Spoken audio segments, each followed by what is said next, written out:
नमो हरियंताणं नमो सिद्धाणं नमो आयर्याणं नमो वज्रायणं नमो लोये सर्वसाहुनं एष पंच नमो तारो सर्वभावपणसुनु मंगलाणं च सर्वेषु परमं भवै मंगलम् जय जगजीव जोनि वेयाणो जगगुरु जगानंद जगनाहो जगबंधु जय जगप्रियामो भय जय सुयान बभु तीर्थयराणम पश्चिमो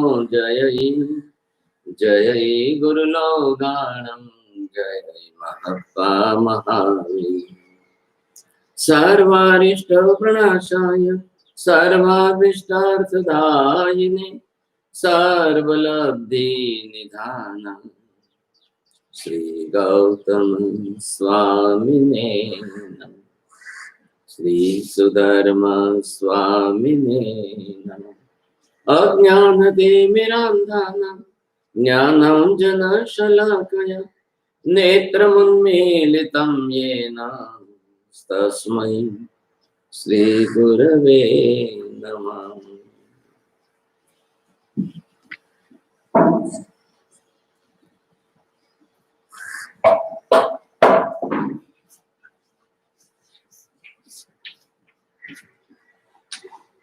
संपूर्ण पदार्थ की बात और इससे संपूर्ण द्रव्य की बात, दो में क्या फर्क पड़ रहा है?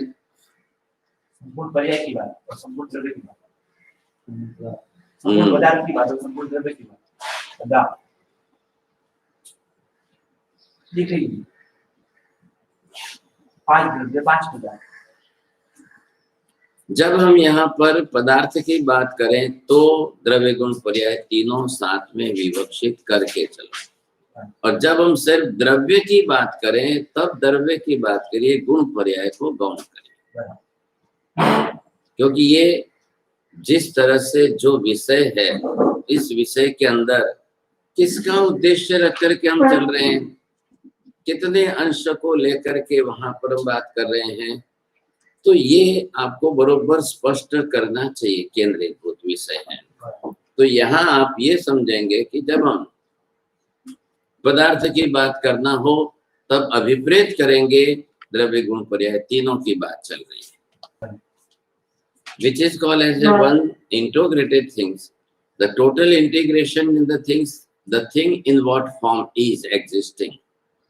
लेकिन जब हम स्पेशली स्पेसिफिक करके we are talking only about the substantial form of the thing, जब उसके मात्र द्रव्य स्वरूप की बात करें, एक आभूषण लेकर के गए, लेकिन आभूषण का वहां कोई विचार नहीं चल रहा है, वहां का कितना सोना लगेगा, इसमें 50 ग्राम लगेगा, 500 ग्राम लगेगा, कितना लगेगा, वो द्रव्य की बात हो रही है। अभी उन्होंने कोई डिजाइन की बात नहीं की, पर्याय की बात नहीं की, कुछ भी बात नहीं की, अब केवल द्रव्य की बात चल रही है। द्रव्य द्रव्यगता बुद्धि, अब उसमें दो जने अपने अपने अंदर परस्पर बात कर रहे हैं, इसमें अन्य क्या कितना मिलाना है, सोना कितना रखना है, दोनों की द्रव्य की बात है, न कोई गुण की सोच रहा है, न कोई पर्याय की सोच। कदा कस्य व्यवहारः कस्य प्राधान्यतया भवति, कदा कस्य व्यवहारः गौणरूपेण भवति, पंचानाम अंगुलीनाम स्थिति सत्वेपि कस्य दीर्घतरा स्थिति कस्य लघुतरा स्थिति, तब आपको ये फिगर ख्याल में आएगा। तो जिस समय जो जिस व्यवहार से बात कर रहा है, अब उनका लक्ष्य वहां पर क्या है, लक्ष्य यहाँ पर जो है वो ये है कि भाई आप द्रव्य की प्राधान्यता से बात कर रहे हैं, आप गुण की प्राधान्यता से बात नहीं कर रहे हो। अब वो गुण को लक्ष्य में नहीं लेंगे, पर्याय को भी अभी उनको लक्ष्य में नहीं लेना है, तो क्या लेंगे, किसका विचार करेंगे वो, फिर वो वहां पर केवल जो है अपना द्रव्य से ही बात कर रहे हैं। कौन सा द्रव्य, सोना कितना रखना है, 80%, 70%, 90%, या अन्य धातु कौन सी कितनी मिलानी है उसके अंदर, वो उनके चले। तो द्रव्य द्रव्य की विचार न कर रहे वो, न उनको गुण से मतलब है न पर्याय से। इनका काम पूरा हो गया, अब जाएगा पर्याय वाले के पास। हाँ सर बोलिए, कैसी डिजाइन बनानी है, कैसा कार्य करना है, क्या करना है। अब वो कौन है, दोनों है, इधर ग्राहक है इधर कारीगर है, इधर ग्राहक के अंदर इधर बाप है इधर कारीगर है। फिर जो है बात आई तब उन्होंने बहू को आगे के, अब भाई अगर तने जे पसंद हो तो क्या ले, अब वो क्या करेगी, बहू उसका लक्ष्य पर्याय से मतलब है, उसको द्रव्य से मतलब नहीं है, वो पर्याय प्रधान पर्याय लक्ष्य बात करेगी। वो मैं नहीं जानती हूँ आप कितना सोना लगेगा, क्या लगेगा और कैसे लगेगा, मुझे कुछ मालूम, वो पर्याय से बात करेगी, क्या लगेगा नहीं। तीसरा, जब बेचने की लेने की पैसे की बात आती है तो वो उसके गुण को और इतना मतलब चमकाते हैं, इतनी चमक, जितनी गुण की जो है कीमत बढ़ेगी साहब उसकी कीमत बढ़ती जाएगी। ये डायमंड वाले सब क्या है, चमकाने की बात है। हीरा मोती जितना चमकदार है उतनी उसकी कीमत बढ़ा के बोलो। अब हीरे की कीमत है कि नहीं है उससे मतलब नहीं, चमक बढ़ गई है कीमत बढ़ गई है, और चमक बढ़ने के बाद भी कीमत बढ़ने के बाद भी ठराविक कर दी। बाप दुकान पर से गए थे बेटे को बोल करके, बेटा ये 10 लाख में बेचना है, लेकिन बेटे ने देखा कि बहुत बड़े जो है मिनिस्टर दिल्ली से आए, उसने 10 लाख के 20 लाख। अब वस्तु की कीमत नहीं है, व्यक्ति की कीमत भी साथ में जुड़ रही है सर, क्या रहा है कि नहीं, जिससे कोई लेना देना नहीं है, व्यक्ति कोई वस्तु की कीमत के साथ में नहीं। ये सब क्या है, व्यवहार किसके साथ, निमित्तक कौन है, द्रव्य प्रधान बात है, उसके साथ कितने नए से किसके साथ क्या बात हुई, क्या समझना है आपको। वस्तु स्वरूप, भाषा स्वरूप, अरे ख्याल में, भाषा स्वरूप क्या है, कैसा है, भाषा की दृष्टि से आप किस प्रकार से कैसा व्यवहार कर रहे हो, किस नए में आप क्या बोल रहे हो, वो प्रत्येक नए जो है वो द्रव्य गुण पर्याय के साथ जुड़ा हुआ है। मूलभूत बात किसकी चल रही है, पदार्थ का अस्तित्व नहीं होता तो जगत का अस्तित्व होता ही नहीं। पदार्थ द्रव्य गुण पर्यायात्मक नहीं होते तो भाषा द्रव्य गुण पर्याय विषयक बनती ही नहीं। पदार्थ द्रव्य गुण पर्यायात्मक नहीं होते तो स्याद्वाद की भाषा प्रमाण पद्धति से सिद्ध करने की होती ही नहीं। थोड़ा सा ध्यान दो, स्याद्वाद की भाषा प्रमाण पद्धति से, नयवाद की भाषा लोक व्यवहार से, लोक एंगल से, नए से, वक्तुर अभिप्राय विशेषो नया, ये पहले ध्यान में रखो। स्याद्वाद की भाषा आपके बोलने पर नहीं चल रही है, लोगों के बोलने पर नहीं चल रही है स्याद्वाद प्रणाली। ये मैं आपको फर्क समझा रहा हूँ, ख्याल है कि नहीं। ये किसके ऊपर चल रही है, पदार्थगत धर्म के आधार पर विवक्षा करने से चल रही है। इसका लक्ष्य पूरा इसके ऊपर है, पदार्थ संबंधी भाषा है और प्रमाण संबंधी पद्धति की भाषा है। उसको लक्ष्य क्या देना है, पदार्थ का संपूर्ण स्वरूप कैसे प्रस्तुत करना, वो भाषा कैसी होनी चाहिए, उस भाषा में प्रयुक्त हो शब्द वस्तु का न्याय करेगी, वस्तु स्वरूप को प्रदर्शित करेगी। नई बात क्या है, व्यक्ति के दृष्टिकोण को व्यक्त करेगा। वो व्यक्ति एक द्रव्य को या गुण को या पर्याय को किस दृष्टि से देखता है, उसको किस दृष्टि से लेना है, देना है, उपयोग करना है, नहीं करना है, रखना है, जो भी कुछ उसको व्यवहार करना है, उसकी भी तो सब क्रियाएं हैं। तो उस हिसाब से भाषा बनाएंगे। भाषा आखिर आधार कौन रहेगा? पदार्थ। भाषा की दृष्टि वर्तते शब्द समूहानाम, शब्द समूहात्मक वाक्य, वाक्य समूहात्मका ईदृशी भाषा। भाषा यह आधार पदार्थ स्वरूपम, पदार्थ द्रव्य गुण पर्यायत्मकम। अब किसको द्रव्य की विवक्षा से भाषा वापरनी है, किसको गुण के रूप से विवक्षा से भाषा का प्रयोग करना है, किसको पर्याय की पद्धति से भाषा का व्यवहार करना है, किसका नय क्या है। बहू का नय दागिना में पर्याय से है, पिता का नय पदार्थ में द्रव्य से है, ग्राहक का किस पर है, दुकानदार का किस पर है, कारीगर का किस पर। कारीगर को द्रव्य से कोई मतलब नहीं है, उसको बताया गया है इस डिजाइन में इस द्रव्य को ढांचे में डालो। अब वो कितना द्रव्य उपयोग करना है वो शेड का काम है। ये 800 ग्राम में बनती है तो 500 में कैसे बनानी है। अब कारीगर को दे दिया है ये 500 ग्राम, इतने में तेरे को काम पूरा करना है, तो क्या करेगा, तपाएगा, गर्म करेगा, ठोकेगा और पतला करेगा, और क्या करेगा। अब वो डिजाइन तो पूरी करनी है, या फिर शेड इसके अंदर दूसरा कुछ मिलाना है, वो शेड का काम है। वो शेड क्या करेंगे, जो मेल्टिंग प्रोसेस है जिसमें जो कुछ मिलाना करना करके उसको दे दिया, तेरे को कुछ नहीं करना, तेरे को खाली आकार बनाना है बस। वो उसमें क्या सोना है, कितना है। अब ग्राहक आ जाए और पूछ ले भैया इसके अंदर क्या दूसरा कुछ है क्या, क्या मिलाया गया है, क्या कुछ है, बोले मेरा काम नहीं है, मैंने आपको जो है ये डिजाइन बना करके दी है, बस आ गया। और कारीगर क्या है? हाँ, तो उसका नहीं इतना ही है, उसने क्या काम क्या किया है, पर्याय का, पर्यायकार कार्य होने से उसका नय उतना है, दृष्टि उतनी है, जवाब उतना है, काम उतना है। जाओ शेड के पास। अब वो शेड के पास गया ग्राहक, भाई साहब ये बनी तो बहुत अच्छी है, लेकिन इसमें ये तो बताइए सोना कितना है, तांबा पीतल क्या है, और क्या धातु मिक्स है, कितना है। अब वो क्या करेगा, शेड गुण को इतना चमका करके सामने प्रस्तुत कर देगा कि या तो उसको शंका ना है, ख्याल आएगा। तो वैसा सब करने ही वाले।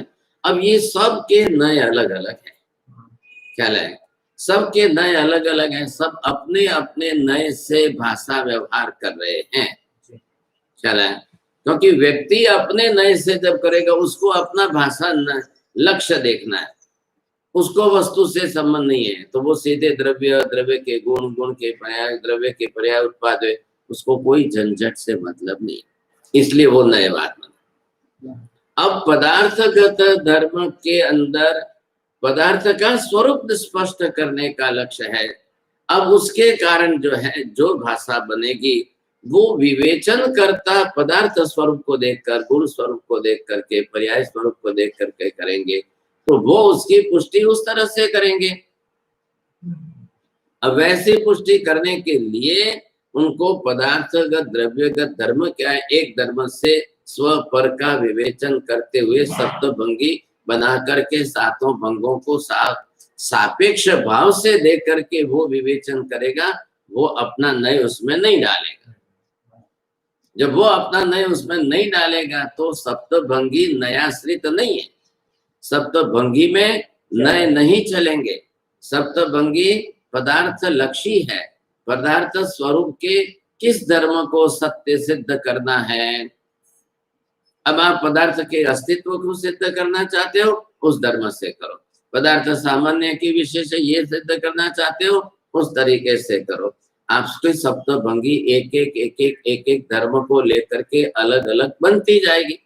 कितनी बनेगी, जितने पदार्थ का धर्म होगी उतने नए सप्तभंगी बनेगी। आप समझ में आ रही है बात? ये यहाँ पर विषय नहीं है, मैं समझता हूँ, लेकिन आपको भाषा पद्धति का ख्याल आना चाहिए। तो हम हमेशा जो कुछ भी बोलते हैं सब नयवाद से। हाँ, अब समझ गए आप। तो स्यादवाद से भाषा का प्रयोग नहीं हो सकता। अरे स्यादवाद भाषा पद्धति तो है, उसके केंद्र में कौन है? स्यादवाद की भाषा पद्धति के केंद्र में पदार्थ है, व्यक्ति नहीं है। आप समझ गए? पदार्थ स्वरूप को वो स्पष्ट कर रही है और नयवाद व्यक्ति के विचार को वो स्पष्ट कर रहा है। आप समझने की कोशिश करो। नय क्या है? आपका व्यक्ति विशेष के देखने का स्पेशल नजरिया, वो किस दृष्टिकोण से देख रहा है, अब वो उसको देखना है, तो वो उसी तरह से व्यवहार करेगा। वो क्यों दूसरे ढंग से बोलेगा? अब क्या पदार्थ है, कैसा पदार्थ है, पदार्थ में क्या है, उसको उससे कोई मतलब नहीं है। वो भाषा व्यवहार व्यक्ति को क्या चाहिए, किस तरह से चाहिए, आप पहले ये समझिए। तो ये तो रहना ही है। लेकिन जब आप एक पदार्थ के अंदर आ गए, पदार्थ में आ गए, तब आपको द्रव्य गुण पर्याय से मतलब है। वहां आपका व्यक्तिगत विचार चलेगा क्या? चलो अभी हम बात कर रहे हैं आत्मा की। अब आत्मा की बात के अंदर आपका व्यक्तिगत विचार उसमें क्या काम करेगा? क्या संबंध है उससे? वो आपके व्यक्तिगत विचार से आत्मा सिद्ध नहीं हो रही है। आपके व्यक्तिगत विचार से उसमें कुछ भी नहीं होगा। आत्मा स्वरूप द्रव्य से जो है, जैसा है वैसा। अब एक अखंड असंख्य प्रदेशात्मक समूहात्मक पिंड द्रव्यात्मा, अब इसमें कोई व्यक्ति का विचार आया क्या? एक अखंड अनंत प्रदेश समूहात्मक पिंड रूप आकाश है, उसमें व्यक्ति का विचार क्या आया? कौन अपनी अपनी दृष्टि से क्या बोलेंगे? कुछ नहीं है, किसी का कोई संबंध नहीं आ रहा है। ये मूलभूत पदार्थगत स्वरूप। अब मूलभूत पदार्थगत स्वरूप कौन कह रहे हैं? सर्वज्ञ सर्वदर्शी। नयवादेन पदार्थस्य अस्तित्वं सिद्धं कर्तुं नैव शक्यते। नयवाद कोई पदार्थ के अस्तित्व की, द्रव्य के स्वरूप की, गुण की, पर्याय की, उसकी व्याख्या, उसका स्वरूप सिद्ध नहीं कर रहा है। कौन कर रहा है? स्याद्वाद कर रहा है। स्याद्वाद में उसकी भाषा पद्धति जो सप्तभंगी है, अब वो एक एक धर्म को लेकर करे। सबसे बड़ी अच्छी ये भेद समझना हमारा साहब, कोई इतना जल्दी आपको कोई नहीं समझा देगा और इतना जल्दी कहीं लिखा हुआ नहीं मिलेगा, ये ध्यान रखना। अब लोग गलती कहाँ कर रहे हैं? लोग गलती कहाँ कर रहे हैं? व्यवहार के अंदर अपने नए को स्याद्वाद की भाषा में ले जा रहे हैं। व्यक्तिगत नए को वो स्याद्वाद की भाषा में ले जा रहे हैं। भाई साहब, वहां स्याद्वाद मत लगाओ, वहां पर आपको जो है नयवाद लगाना है। अब वो ही का भी करना और भी का ही करना इतने आसान तरीके से लोग ऐसा बैठा देते हैं। तो महावीर स्वामी केवली थे कि तुम्हारे जैसे ही थे? लोग ऐसी बात कर देते। ये क्या लगा दिया आपने, ही और भी, ये भाषा है क्या? महावीर स्वामी ने इस तरह से नहीं कहा। यत्र एवकारस्तु एवकार एव, एवकारस्य प्रयोग कृतं स्यात् तस्य निश्चयात्मकं स्वरूपम् एतत् एतादृशमेव। कल सूर्य उगेगा कि नहीं? उगेगा भी सही और नहीं उगेगा भी सही। ये आप भाषा प्रयोग कर सकते हो क्या? ये क्या ही की जगह भी लगा दिया? कल सूर्य उगेगा कि नहीं? तो उगेगा कि नहीं, मैं आपको कोई ही और भी की, अरे ही है तो ही है, वहां भी नहीं लगेगा। सूर्य निश्चित उगना ही है, सूर्य निश्चित उदय होता ही है। लोग तो यही मान रहे हैं क्या? अरे भाई, ये मैं मूर्खता है लोगों की, उसका क्या करूं? आपको मैं अलग से 2 दिन समझाऊं आपको, इसको ख्याल है तो आपको ख्याल में आएगा। अभी ये विषय है, अभी इस विषय को लक्ष्य में लो। हम यहाँ पर क्या कर रहे हैं? द्रव्य स्वरूप की बात कर रहे हैं। मैंने आपको पहले क्या कहा? पदार्थ स्वरूपस्य विवक्षा करनीय चेत तत्र द्रव्य गुण पर्याय त्रयाणाम विवक्षा करनीय। तीनों की व्यवहार की बात करोगे तब वहां पर ये 3 आए। हो गई बात पूरी। अब हम क्या कर रहे हैं? द्रव्य की विवक्षा करनी है, तब केवल द्रव्य से करो, गुण पर्याय को गौण रखो। जब आपको गुण की विवक्षा करनी है तब गुण से, जब ज्ञान दर्शन चारित्र आदि की बात करोगे तब आत्मा का द्रव्य स्वरूप असंख्य प्रदेश, अब वो आपने समझ रखा है, वो मन में रखा। अब क्या सिद्ध करना है आपको? ज्ञान दर्शन आदि आत्मा, ज्ञान दर्शन आदि गुण जो है ये आत्मा में है कि नहीं है, ये कैसे है, किस तरह से है, ये सिद्ध होता है कि नहीं। ज्ञान आत्मा का गुण है कि पुद्गल का है कि, अब इस पर केंद्रित करो, तब आप जो है एक पदार्थ का पूर्ण सर्वांगीण स्वरूप स्पष्ट कर सकोगे।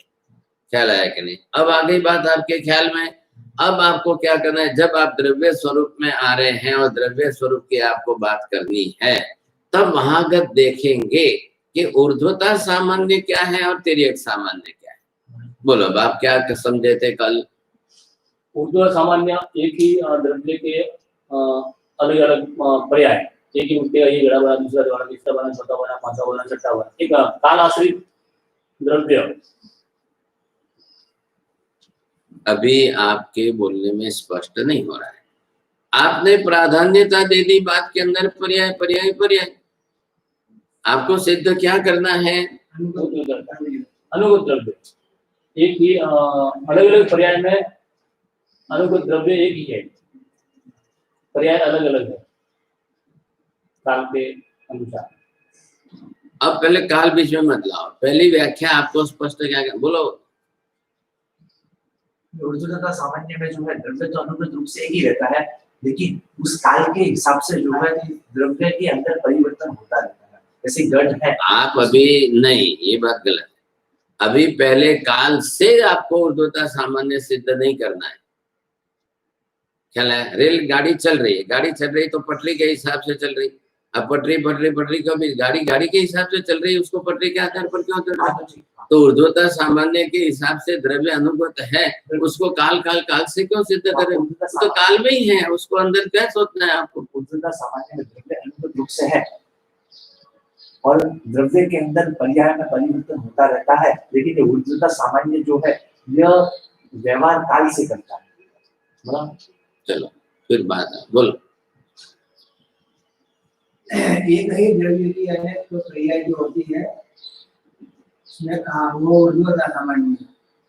अनुगत द्रव्य एक ही है और पर्याय अनेक बदल दी जाती है। जैसे घट बनाने के लिए मिट्टी लिया, पिंड बनाया, चाक के ऊपर डाला, चाक के ऊपर डाल करके उसका थोड़ा सा और बनाया, थोड़ा और बनाया, ऐसा करते करते बेड बनाया, बेड के ऊपर का कंठ बनाया। तो एक एक एक एक एक पर्याय बदल दी गई, मिट्टी वैसी की वैसी वही रही। आपको अब इसमें क्या लेना है? एक द्रव्य, पहले इसकी बात रखो। एक द्रव्य है, अब एक द्रव्य की पर्याय जो होती जा रही है, अब ये जो अलग अलग अलग इसकी पर्याय कितनी भी हो, समझे, ये सब क्या है? ये पर्याय है। अब ये सब पर्याय है।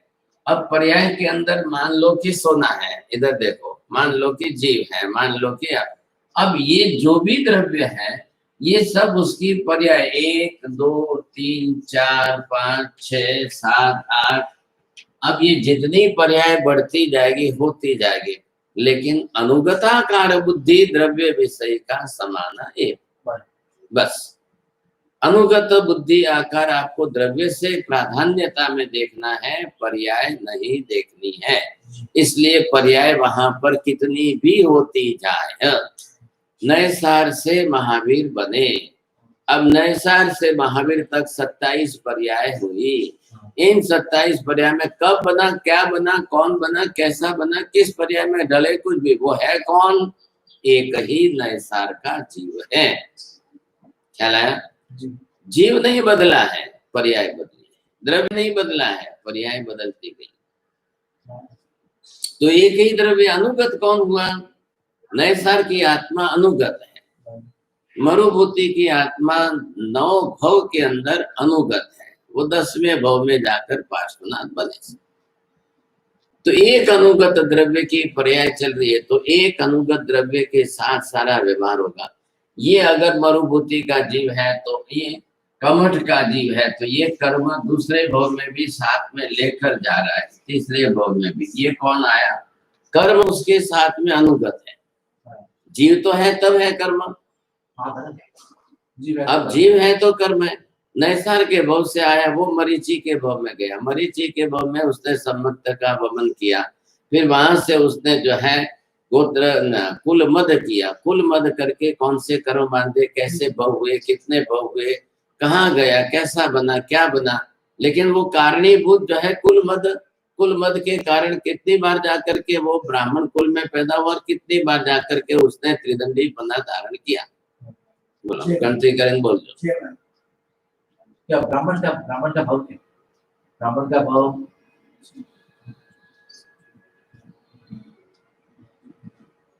पांच, 6 बार ब्राह्मण, 5 बार देवी। किया जी। प्रश्न क्या है? कितनी बार ब्राह्मण ने दिया? किती वेळा अख्खा हाताईच गव्हर्नमेंट कितीला ब्राह्मण म्हणजे येऊ केली आपण प्रश्न क्या है? प्रश्न ही क्यों कितनी बार वही गोत्र के अंदर उत्पन्न हुए यानी ब्राह्मण वेश को उन्होंने कितनी बार धारण किया तो चौथे भाव से लेकर के 16वें भाव तक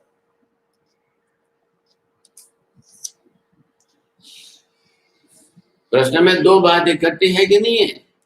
और प्रश्न तो बोला नहीं था। कुल मुद्रे कारण क्षत्रिय ब्राह्मण नो जन्म हुआ और आधा बोला आपने, आधा भाग नहीं बोला। और त्रिदंडी कितनी बार बने हैं? हाँ तो चलिए दोनों साथ में है कि नहीं? जितना ब्राह्मण बने उतनी बार त्रिदंडी कर जितने ब्राह्मण के भाव हुए उतने ही जो है त्रिदंडी के भाव हर वक्त में उन्होंने त्रिदंडी वेश में धारण किया। आप ये प्रश्न लिखो और कल जो है इसका उत्तर वहां से ढूंढ के लाना।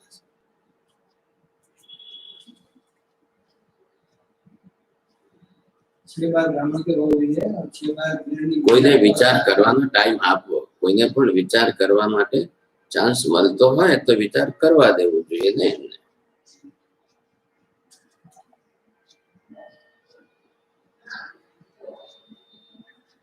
त्रिदंडी पास 3 बार आ गया त्रिदंडी मतलब 3 बार हुए से नहीं, 3 दंड धारण किए, वो त्रिदंडी पना नाम संज्ञा बनी। त्रिदंडी भाव की बात नहीं है।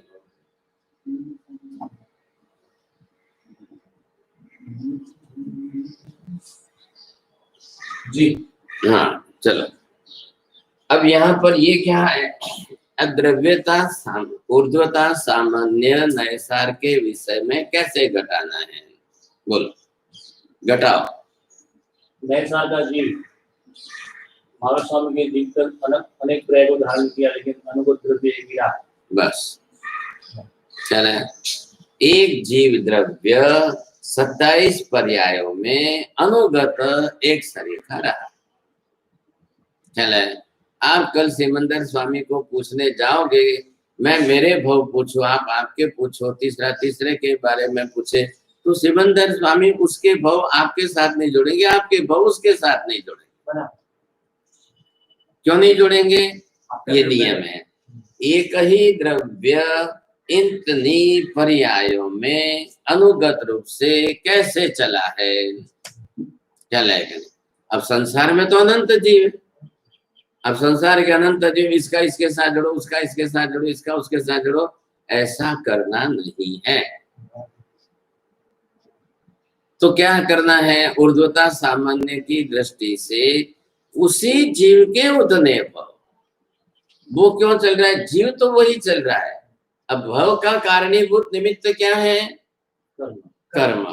कर्म बदल रहे हैं, तो कर्म जो भी बदल रहे हैं या कर्म जो भी बंधे हुए हैं, तो कर्म की कालिकता दीर्घ स्थिति की है, आयुष्य की कालिकता अल्प स्थिति की। इसलिए एक भव, एक कर्म के कारण कितने भव होते जा रहे हैं? एक कर्म के कारण मोहनीय कर्म की कसाय मोहनीय अनंतानुबंधी के साथ 70 कोड़ा कोड़ी की बंध स्थिति है, और 70 कोड़ा कोड़ी के सामने उसका आयुष्य जो है 70-80 बरस का ही है। सामान्य में उल्टा सामान्य फर्क क्या है? वही आ रही है ना, बात आ रही है। अभी पहले इसी को स्पष्ट कर रहे हैं। अब पहले ये आपने व्याख्या सीख ली, बरोबर? ये द्रव्यानुयोग के विषय की व्याख्या, द्रव्यानुयोग के विषय में आपने ये स्पष्टीकरण समझ लिया। अब आपको ये जो है सब जगह व्यवहार में उपयोग में लानी है कि नहीं? ये बनाई क्यों फिर? जरूर क्या पड़ी ऐसी व्याख्या। अब इसके ऊपर जगत का व्यवहार चलेगा। हमने पहले भी कितनी बार सोचा है, जगत के संपूर्ण व्यवस्था, जगत के संपूर्ण व्यवहार का आधार द्रव्यानुयोग। आप क्यों पढ़ रहे हो इसको? इसकी महत्ता क्या है? This is the foundation of the root cause सबके लिए। अब 100 मंजिल की मकान है, बिल्डिंग है, 100 मंजिल की बिल्डिंग का मूल आधार किस पर है? उसके बेसिक फाउंडेशन पर है। पाया कितना मजबूत है तो 100 मंजिल टिकेंगे। जैन शासन के कितने विषय हैं? जैन धर्म के कितने विषयों का आप अभ्यास करना चाहते हो? आप एक विषय का अभ्यास करने के संपूर्ण जैन धर्म नहीं समझ सकते हो। आप एक ही विषय का भी बोलो विस्तार से मैं अभ्यास कर लूं, एक विषय को इतना समझ लो। आप एक विषय के अभ्यास से संपूर्ण जैन धर्म नहीं समझ। हमारा पूरा शरीर है, एक अंगुली से आप पूरे शरीर को नहीं समझ सकते, ख्याल है कि नहीं? तो एक अंगुली उसका एक अंग उपांग है। अब पूरा शरीर समझने के लिए कि शरीर के अंदर सैकड़ों अंग है, लेकिन सैकड़ों अंग होते हुए भी उन सब के अंदर अनुगत द्रव्य कौन है? सबका एक साथ में संचालन कर रहा है। इधर किडनी है, इधर हार्ट है, इधर लंग्स है, इधर पेट है, इधर आंख है, इधर कान है, इधर पैर है, इधर हाथ है। शरीर के सैकड़ों अंग होते हुए भी इन सब के अंदर एक सरीखा व्याप्य द्रव्य कौन है? वो है जीव आत्मा। तो वो उसके लिए संपूर्ण द्रव्य है। जैसे जीव आत्मा ने शरीर छोड़ दिया, अब ये सब अंदर अंदर अंदर अलग अलग अलग जो भी किडनी है वो भी क्या काम करेगी, हार्ट है तो वो भी क्या करेगा, आंख नाक कान है तो वो भी क्या करेगा। ये सब अपनी अपनी अपनी अपनी तरह से सब अलग अलग हिसाब से रहेंगे। ये क्या करेंगे? अनुगत द्रव्य कौन है? अब यहाँ पर क्या देखना है आपको? 27 भव हुए, 9 भव हुए, आदेश्वर भगवान के 13 भव हुए। इनका इसमें मिला नहीं रहे, उनका उसमें मिला नहीं रहे। क्यों नहीं मिला रहे? उनका काल अलग अलग है, इनका काल अलग है। उनके कर्म अलग है, इनके कर्म अलग है। कर्म अलग अलग है। भव किसके हो रहे हैं? जीव के हो रहे हैं। किस कारण हो रहे हैं? कर्म के कारण हो रहे हैं। तो उस जीव के कर्म ही अलग है, उस जीव के कर्म इसमें मत लाओ। क्या लाया कि नहीं? ये सर्व सामान्य जाति से हम बात नहीं कर रहे हैं। व्यवहार सर्व सामान्य से नहीं, विशेष से चलता है। विशेष कौन है? पहले वो देखना है आपको। सर्व सामान्य के अंदर तो पूरा जगत है, संसार के सब जीवों के भव चल रहे हैं। अब सब के मतलब कितनी संख्या है? अनंत जीव है। अनंत जीवों के सबके भव चल रहे हैं, सबका संसार चल रहा है। उसको चक्र नाम दो। संसार चक्र, भव चक्र। अब सबका संसार का मतलब क्या है? समस्त जीवों का नैगम नय की दृष्टि से सामूहिक विचार करो, तब जाकर के आपको संसार चक्र नाम देना पड़ेगा। अब उन अनंत में से एक की बात आप कर रहे हो, नैसार की बात कर रहे हो, उन अनंत में से एक मरुभूति की बात कर रहे हो, तो वो एक जीव है। जो सबका संसार चल रहा है वो उसका भी चल रहा है, एक का चल रहा है वो सबका चल रहा है। तो वहां पर जो है सब सामान्य रूप है। आपको किसका देखना है? आप किसका पूछ रहे हो? वरदत्त गुण मंजरी के माँ बाप उसको लेकर के आए, तो उनको तो अपनी बेटी गुण मंजरी के बारे में पूछना है। वो पूरी दुनिया के बारे में कैसे पूछेंगे? और बिना पूछे जब भगवान को उपदेश देना है, देशना देनी है, तो वो समस्त संसार चक्र के बारे में देंगे। जब समस्त चक्र के बारे में देंगे तो सब जीव उसमें आ गए। फिर महावीर का भी जीव उसमें आ गया, संसार का भी जीव आया, सबका जीव आया। अब उसके कर्म उसी आत्मा पर है। क्यों उसी आत्मा पर है? जिस आत्मा पर जिसके जो कर्म लगे हैं वो उसका अनुगत द्रव्य हो गया। अब वो अनुगत द्रव्य है तो उसका कर्म का कारणीभूत भी वही है, करने वाला भी वही है, तो विपाक फल भुगतने वाला भी वही है। इसलिए आप वहां पर दूसरे का नाम बीच में लाकर व्यवहार नहीं कर सकते हो। क्या लगेगा? कारणीभूत कर्म का नीच गोत्र उपार्जन, नीच गोत्र का उपार्जन आदिनाथ ने नहीं किया, मरुभूति ने नहीं किया, शांतिनाथ ने नहीं किया। नहीं किया तो उनको बीच में क्यों लाएंगे? अब जिसने किया है उसी का व्यवहार करो, बात पूरी हो गई। किसने किया है? महावीर नैसार की आत्मा ने। अब कब किया है? मरीचि के भाव में। इतनी बात आपको उसके साथ जोड़नी है। अब जब इतनी बात आप जोड़ोगे तब उसके साथ काल, काल कब आएगा? कब शब्द से कालवाची है। कब से आप कल किया था, किस भाव में किया था? मरीचि के भाव में किया था। मरीचि के भाव में तो आप मरीचि का नाम देंगे। वो काल आपको व्यवहार करना पड़ेगा, समझे कि नहीं? अब उस काल में जो है, अब उस काल के अंदर वो व्यवहार हुआ था उसका। अब आप क्या करोगे उस काल के साथ के व्यवहार को लेकर के? तो जब किया था तो काल आ गया, काल की विवक्षा से। 7 नयों में सिर्फ काल की विवक्षा करने वाला भी नहीं है अलग से, तो वो उस हिसाब से करेगा। उसको एवं भूत को यही कहना है, एवं एवं भविष्यति अधुना किम, अभी क्या उसकी बात करो, उसको उस समय से मतलब है। अब वहां पर आप ये देख रहे हो, कब किया, मरीचि के भव में उन्होंने इस नीच गोत्र कर्म को उपार्जन किया। अब कब तक उसका विपाक उदय में आता रहा, कब तक उसको विपाक भुगतना पड़ा है, वो गिनती आपको करना है। हाँ साहब, इतने भव ब्राह्मण के, इतने भव त्रिदंडी के, इतने भव ऐसे हुए, इतने भव, इतने हुए। अनुगत द्रव्य से एक रूपता एवं, अंदर जो अनुगत द्रव्य जो चल रहा है वो है। मैंने आपको जो पहले हमने दृष्टांत लिया था दूसरी गाथा में, माला माला गया था। अनुगत द्रव्य क्या है? धागा है, मणके पर्याय है। अब मणके जितने भी हो, आप 54 मणके की बनाओ, 27 की बनाओ, 108 की बनाओ, अनुगत द्रव्य उसमें धागा है। अब आपको जितनी संख्या रखनी है आप रखो। अब यहाँ पर जो अनुगत द्रव्य है उसके आधार पर, तो माला बनी किसके आधार पर? धागे के कारण। धागा नहीं होता तो मणके फिर माला संज्ञा नहीं बनती, फिर आपको मणके संज्ञा से। अब मणके संज्ञा बनी तो द्रव्य मणके को बोलो। अब द्रव्य मण का है, ख्याल है कि नहीं? अब उन मणकों की अपनी अपनी अपनी साइज विकेट जो है वो उसकी पर्याय है। अब उसके वर्ण आदि उसके गुण है। अब विवक्षा बदल गई, वही मण के धागे के अंदर बंद करके जब माला बन गई, अब विवक्षा बदल गई। अब धागा बीच में आ गया, धागे में पिरोए हुए मणके हैं। अब आप मणके लाओ ऐसा नहीं बोले, ए बेटा तेरा माला लाओ तुम। हाँ कौन सी माला लाऊं पापा? नहीं सोने वाली माला लाओ। नहीं आप मोती की माला लाओ। अब व्यवहार किसका करना है आपको? अब वो बाप भी नहीं बोलेगा कि मणका लेके आओ, क्या ले। अब उनको माला संज्ञा देनी है। क्यों? एक धागे में पिरोए हुए, सब माला ही माला है, सब पिरोए हुए माला, एक भी अलग अलग नहीं। बात पूरी हो गई। ये व्यवहार इस तरह से हो रहा है।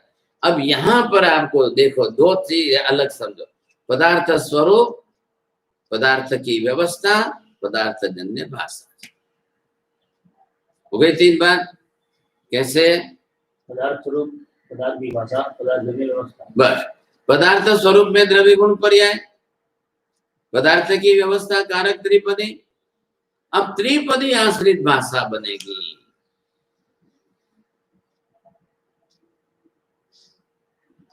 आप सीधे पदार्थ की भाषा बनाओगे कि त्रिपदी आश्रित भाषा करोगे? हाँ, अब लोग जो है त्रिपदी पद्धति नहीं भी ध्यान में रखेंगे और सीधी पदार्थ की भाषा करेंगे। ख्याल है कि नहीं? अब उनको महावीर स्वामी से मतलब नहीं है। अब ये नित्य है कि अनित्य है, कि नित्य है कि अनित्य है, कुछ भी मतलब नहीं है। अब वो बहू है, उसकी शादी है, उसको दागिना चाहिए। अब वनडे हम जाओ कहेंगे अनित्य है, अब वो कहेगी क्या है क्या नहीं, मेरी शादी है, मुझे इतना दागिना चाहिए। बिना दागिना के वो शादी नहीं करेगी। बात पूरी होगी। अब क्या है कैसा है, ये महावीर स्वामी की भाषा है। अनित्य है, अनित्य है, नित्य है, अनित्य है, मुझे कुछ भी मतलब नहीं, मुझे यहाँ पर शादी है, दागिना। अब ये वो आपकी स्यादवाद की भाषा में नहीं जाएगी और नयवाद की भाषा में नहीं। अब उसका मोहनीय कर्म वहां पर काम कर रहा है, बिना दागिना के शादी नहीं कर। उसी पदार्थ के साथ संबंध जोड़ते।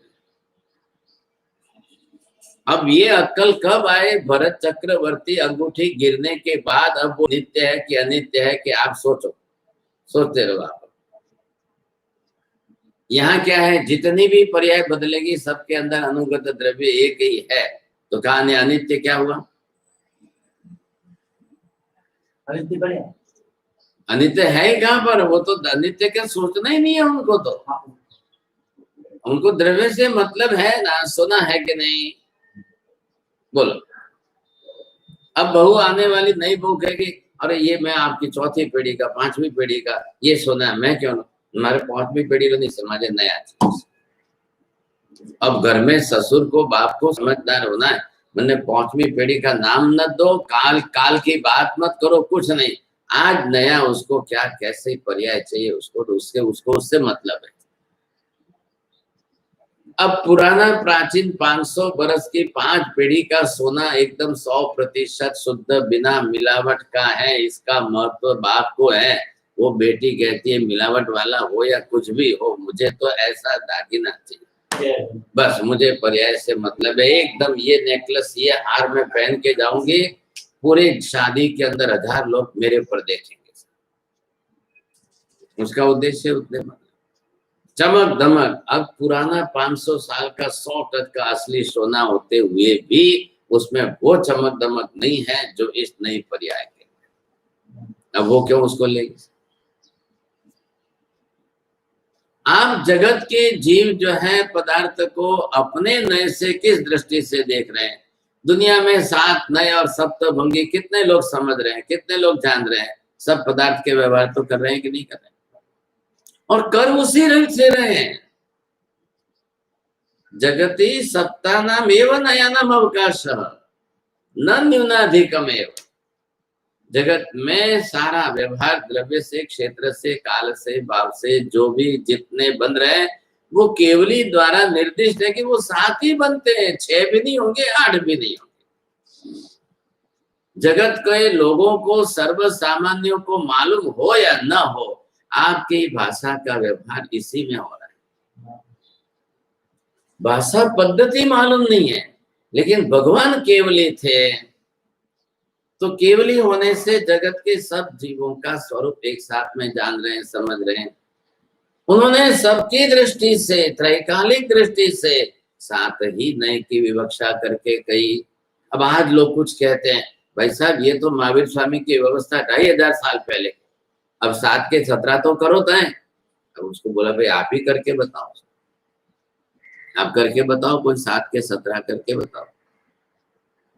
अब यूं देखने जाओ तो सर के संसार के अंदर असंख्य नए, सबके अपने अपने नए, वो जिस समय जितना बोलेगा तो सबके, लेकिन सबके नयों को एक विश्लेषण करके 7 विभाग में विभाजित करके दे दी। केवली का सत्य, वो अंतिम शाश्वत सत्य कैसे बनेगा? पहले प्राणातिपात, दूसरे मृषावाद, 70 में माया मृषाद, 18 में मिथ्या सृजन। कितने हुए? ये आंकड़ा क्यों जोड़ा आपने? आप नाम बोलो, आंकड़ा मत बोलो। प्राणातिपात, मृषावाद, अदतातन में तुम परिगत, ये सब आंकड़ा मत बोलो, आप नाम बोलो सीधे। आंकड़ा क्यों लगाया? आंकड़ा लगाने से फिक्स हो गया क्या? अब आदेश्वर भगवान के उस बारे समय में कितने बोलते थे? शांतिनाथ के भगवान के काल में कितने बोलते थे? महावीर स्वामी के काल में कितने बोलते थे? आज कितने बड़े? संख्या क्यों जोड़ी है आपने? आप समझ रहे हैं बात को? पाप स्थान का महत्व है कि संख्या का महत्व है? अरे पाप स्थान का जितना महत्व है उतनी संख्या का महत्व है। ख्याल है कि नहीं? क्यों? केवली की महत्ता उस संख्या के साथ जुड़ी हुई है। केवली की कारणिकता जो है वो संख्या बता रही है, और केवली ने बताया वो स्वरूप जो है वो ये पाप स्थान है। अब न तो घटा है न बढ़ा है। आदेश्वर भगवान के समय में जो 18 की संख्या दी थी, वो असंख्य वर्षों के बाद में महावीर स्वामी के समय में 18 ही रही। आज भी वो 18 ही है, और भविष्य के आगामी काल में जब पहले तीर्थंकर पद्मनाभ स्वामी होंगे तो वो भी क्या कहेंगे? 18 पाप स्थान। क्यों कहेंगे? क्यों कहेंगे? ये क्या है? 18 जो है ये जातिगत व्यवस्था है, ये संख्या व्यवस्था जातिगत। 18 एक सब झूठ को मिला करके एक मृषावाद नाम दिया है। अब कोई किस रूप में झूठ बोल रहा है, कोई किस रूप में झूठ बोल, झूठ के प्रकार अनेक है, लेकिन झूठ पाप स्थान की एक जाति। तो ऐसे सब में ये नीति बैठा। नीति क्या बैठानी है आपको? केवली वचन अनंत कालीन शाश्वत है, ये नीति सब में बैठा करके व्यवस्था करते जाओ। बस पंच परमेष्टि में एसो पंच पंच इति संख्याया किम महत्वम, किमर्थम संख्या प्रयोग क्रियते? पंच इति संख्या कस्मिन् काले एतादृशी संख्या आसीत्? आदिनाथस्य काले एतादृशी पंच संख्या आती तस्य पंच संख्यासु वृद्धि हानि किमपि न भवति। पुनः पुनः अनंत काल असंख्य कालानंतरम पुनः पंचैव। ये संख्या आने से किसी को क्या लगता है कि आपने बंधन बना दिया, आप उसमें विकास ही नहीं कर रहे हो। आदिनाथ भगवान को हो गए आज असंख्य वर्षों का काल बीत गया और 5 5 5 5 5 ही पकड़ के रखा है। ये क्या बात है? 5 के 7 करो, 5 के 10 करो, क्या करना है उसमें? क्या करेंगे आप? क्या रिसर्च करोगे आप? 5 की संख्या में आप 6 संख्या जोड़ नहीं सकते हो, इसलिए उसको बंधन कारक स्पष्ट कर दिया। ये सो पंच पंच तत्र पंचैव इति एव कार्ययुक्तम पंचैव इति व्याख्या करनी। एव शब्द से प्रयोग सूत्रे नास्ति, परम अर्थ करने एवकार शब्द से प्रयोग करणीयम तदनंतरम एव अर्थ करने। ऐसा नाम एवं पंचाना न तो न्यूनाधिकम। 5 के 4 हम कर नहीं सकते हैं और 5 में 1 बढ़ाकर 6 कर नहीं सकते। तस्मात् वा एतस्मात् कारणात् नवकारस्यापि त्रैकालिकी शाश्वतता। अब नवकार तो पद द्रव्य नहीं है ना, तो क्यों त्रैकालिक शाश्वतता सिद्ध की आपने? लेकिन उसका आधार तो द्रव्य ही है। ऐसे एते पंच के एते पंच, ये आर्यन सिद्ध आचार्य उपाध्याय साधु पंच, ये कौन है, क्या है? ये पर्याय है। किसकी पर्याय है? आत्म द्रव्य की। जिस द्रव्य की जो पर्याय, वो पर्याय पद रूप पर्याय। पदत्वेन पर्यायाणाम स्थिति ही त्रैकालिकी एवं। अब भले आते जाए उसमें कितने जीव आएंगे? अनंत जीव आएंगे। नवकार की एक द्रव्य जो है, क्या द्रव्य? भाषा बदलना के कुछ द्रव्य। ऐसा मत बोलो, गलत सोचना बंद करना, या आप उल्टे दिशा में चले जाओगे, फिर कुतर्कवादी बन जाओगे। मैं आपको एग्जाम्पल दूंगा, ऐसे ऐसे कुतर्कवादी है, समझे कि तो नवकार में नहीं? कुछ भी नहीं, ये बात मत करो अभी बीच में। आपका नए किस नए से जा रहे हो वो पहले हेतु स्पष्ट करो। मैं इस नए से जा रहा हूँ। इधर किसका आधार कौन है? नवकार का बस। परमेष्टि इति पदम, तस्य परमेष्टि पदस्य आधारभूतः कः? द्रव्य रूप में आत्मा। अब द्रव्य रूप में आत्मा की ये पर्याय है। इन पर्यायों में कितने आते गए? अनंत आते गए, इसलिए अनंत का वाची पद बन गया। आपको नवकार की अनंत कालिकता सिद्ध करनी है। वहां पर उल्टी बुद्धि चला के शब्द भाषा और के पुद्गल और ऐसा मत लिख देना। क्या है? अब आपको जो सिद्ध करना है वो क्या, उसका लक्ष्य रखो पहले, उस लक्ष्य से आप करेंगे। अब ये बात हो गई, तो यहाँ हम नवकार को ऊर्ध्वता सामान्य से देखें कि तिर्यक सामान्य से देखें?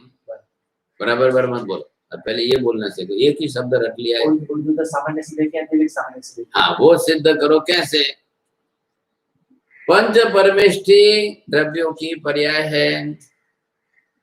अब यहाँ हमको उसमें द्रव्य सिद्ध करना है। नाम किसके हैं? पर्यायवाची नाम है। पद के लिए विशेषवाची संज्ञा बनी हुई है। अब अंदर कौन है? मूलभूत कौन है अंदर? तो कोई ना कोई आत्मा ही अरियन बनी है, कोई ना कोई आत्मा ही सिद्ध बनी है, कोई आत्मा ही आचार्य उपाध्याय साधु बनी है।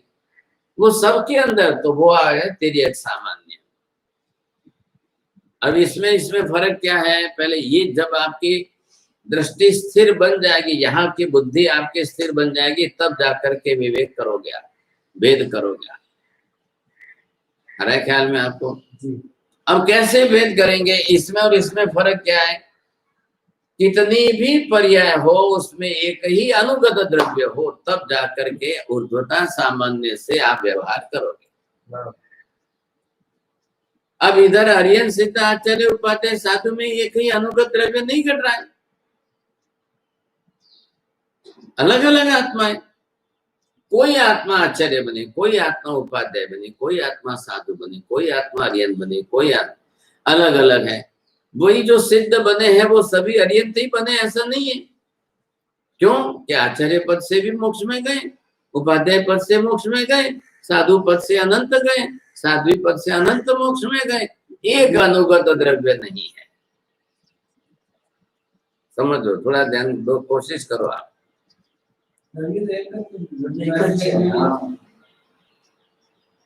पर्याय अलग अलग द्रव्य देते हैं। आप हमेशा ही जीवास्तिका ही पकड़ के रखोगे। जीवास्तिका की जातिगत संख्या एक हो गई, लेकिन जीवास्तिकाय के अस्तित्व की संख्या कितनी हुई? संख्या में जीवास्तिकाय कितने हैं? आपने सामूहिक जातिवाचक संज्ञा बना करके एक ही जीवास्तिका जीवास्तिका जीवास्तिका पकड़ के चलोगे?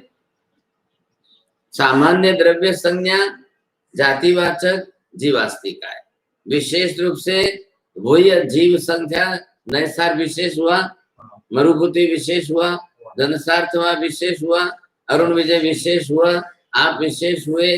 अब है तो सब जीवास्तिका ही है ना, फिर क्यों आप किसका व्यवहार करोगे? ये गलती मत करना।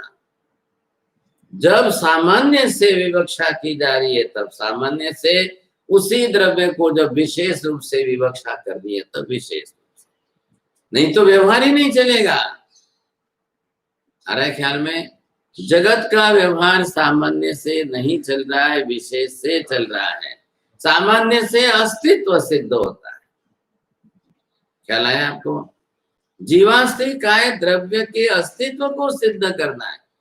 गलती कहाँ हुई? अद्वैत वेदांतियों ने अनंत होते हुए एक ही मान करके चले। वो जीवास्तिकाय पकड़ के उन्होंने अनंत जीवों की संख्या ही नहीं स्वीकारी। मूल द्रव्य में जाकर के उसी को पकड़ के रखा, तब जाकर के हुआ। अब सामान्य को ही विशेष के रूप में संख्यावाची कब देखेंगे आप? अब ये बोल लो कि संख्या गलत है, नहीं नहीं नहीं, संख्या है ही नहीं, एक ही जीवास्तिका, एक ही जीवास्तिका। अब एक ही जीवास्तिका है कि अनंत संख्या है, उसका क्या करेंगे? हम निषेध तो नहीं कर सकते हो। जीव जीव जीव जीव सभी जीव है। एक निगोद के गोले में अनंत जीव है, संसार के व्यवहार में अनंत जीव है, और मोक्ष में गए हुए अनंत जीव है। सब जीवास्तिकाय, सब जीवास्तिकाय है, लेकिन जीवास्तिकाय की मूल जातिवाचक संज्ञा में से अनंत जो है वो विशेष। ये सत्य आपको स्वीकारना ही पड़ेगा, और नहीं तो फिर अद्वैत वेदांती जैसे मिथ्यात्वी बन जाएंगे। अब आपको विवक्षा व्यवहार में किसकी करनी है? विशेष की। विशेष भी एक संख्या का एक द्रव्य। महावीर स्वामी एक संख्या है, महावीर स्वामी एक जीव है जीवास्तिकाय मूल में, वो एक स्वतंत्र जीव है। वैसे एक एक एक एक एक एक करके सब स्वतंत्र है। अब सबका अपना अपना भाव चल रहा है, अपनी अपनी पर्याय चल रही है। जैसी महावीर स्वामी की पर्याय हुई, जितनी पर्याय हो वैसी उतनी सबकी हुई क्या? नहीं। पार्श्वनाथ की अलग हुई, महावीर स्वामी की अलग हुई, आदिनाथ की अलग हुई, शांतिनाथ की अलग हुई, सबकी अलग अलग पर्याय। क्यों अलग अलग पर्याय? सब एक ही जीव है, तो फिर अब जीवास्तिकाय में सब एक ही, तो अलग अलग पर्याय क्यों हुई? व्यवहार में कौन चल रहा है? प्रत्येक जीव अलग अलग अलग अलग कर्म से चल रहे हैं। तो व्यवहार किसका करोगे? विशेष का करोगे। सामान्य से जाकर मूल में जाकर, सबके मूल में जाकर आपको एक नहीं, ये व्यवहार सब में बैठा है। अब का है जल द्रव्य, अब का है, अरे पर समुद्र अलग है कि नहीं, नदी अलग है कि नहीं, तालाब अलग है कि नहीं, कुआं अलग है कि नहीं, ये भेद किसके बने? अब सब जगह जाओगे तो पानी तो एक जैसा ही है। पानी एक जैसा होते हुए भी उसमें फर्क क्या है? वर्ण गंध रस स्पर्श का फर्क है कि नहीं? इतनी बड़ी अगाध जल राशि समुद्र होते हुए भी एक बूंद पानी पी नहीं सकते। समुद्र के अंदर जो है हजारों मनुष्य बिना पानी के मर गए, बिना पानी। अब अरे तू पानी में हो और क्या ऐसा बोल रहे हो? पानी में तो जी रहे हो, पानी में तो रह रहे हो, स्टीमर में रह रहे हैं। अब उनका तो व्यवसाय ही वो है ना, रात दिन का व्यवसाय पानी में, स्टीमर चला रहे हैं, नौका चला रहे हैं। अब तुम पानी में रहकर कैसे मर गए? तो वो पानी पिया नहीं जा रहा है, वो पानी पीने के काम नहीं आ रहा है। अब वो समुद्र में जो है जहां फंसा है वहां पर ये पानी लावे कहां से? तो ये भेद किसका है? अब काय एक होते हुए भी पर्याय भेदे भेद। अब जीव विचार किया है और जीवास्ति काय, तो द्रव्यानुयोग के ग्रंथ में जीवास्ति काय की बात करेंगे।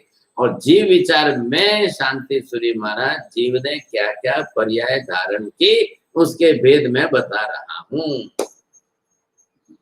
अब वो जीवास्ति काय की बात नहीं करेंगे। अब एक अखंड असंख्य प्रदेशी पिंड आत्म द्रव्य और ऐसा वो कुछ उनको बात नहीं करनी। अब उनके ज्ञान दर्शन चारित्र आदि गुण है, तो ये गुण और इतने गुण है, उनको कोई बात नहीं करनी। अब उनको एक लक्ष्य लिया है, जीव द्रव्य ने देहधारी पर्याय कितनी कितनी क्या क्या क्या क्या किए, बस। अब वो लेकर के 563 भेद बता करके इतनी ही पर्याय होती है, जीव द्रव्य इतनी पर्याय अलग अलग अलग ऐसे ऐसे ऐसे पर्याय धारण करते हैं। वो समस्त सृष्टि के अंदर के एक जीव द्रव्य द्वारा या अनंत जीवों द्वारा ऐसी ऐसी पर्याय धारण की उसका स्पष्टीकरण निर्देश कर दिया। तो ये एक नए से चल रहा है ना, जीव द्रव्य ने जो पर्याय धारण की उसको वो स्पष्ट कर रहे हैं, बात पूरी हो गई। ये द्रव्यानुयोग क्या करेगा, ये एक भी पर्याय की 563 भेद की बात नहीं करेगा, इसको बात नहीं, इसको जीवास्ति काय की बात करना है, इसको जीवास्ति काय से द्रव्य गुण पर्याय की बात। अब पर्याय होती है ये बताएंगे, ये पर्याय चल रही है सब। आज जाके आप श्रीमंत स्वामी भगवान को ये ऊर्ध्वता सामान्य की दृष्टि से मेरे खुद के भाव पूछो। सिमंदर स्वामी समझ गए आप क्या पूछ रहे हो, क्या पूछना चाहते हो? ऊर्ध्वता सामान्य मतलब ये बात व्याख्या बैठा के बोलो। अनंतानाम ज्ञेयत्वात् ज्ञानिनः ज्ञानमपि अनंतम, बोलो।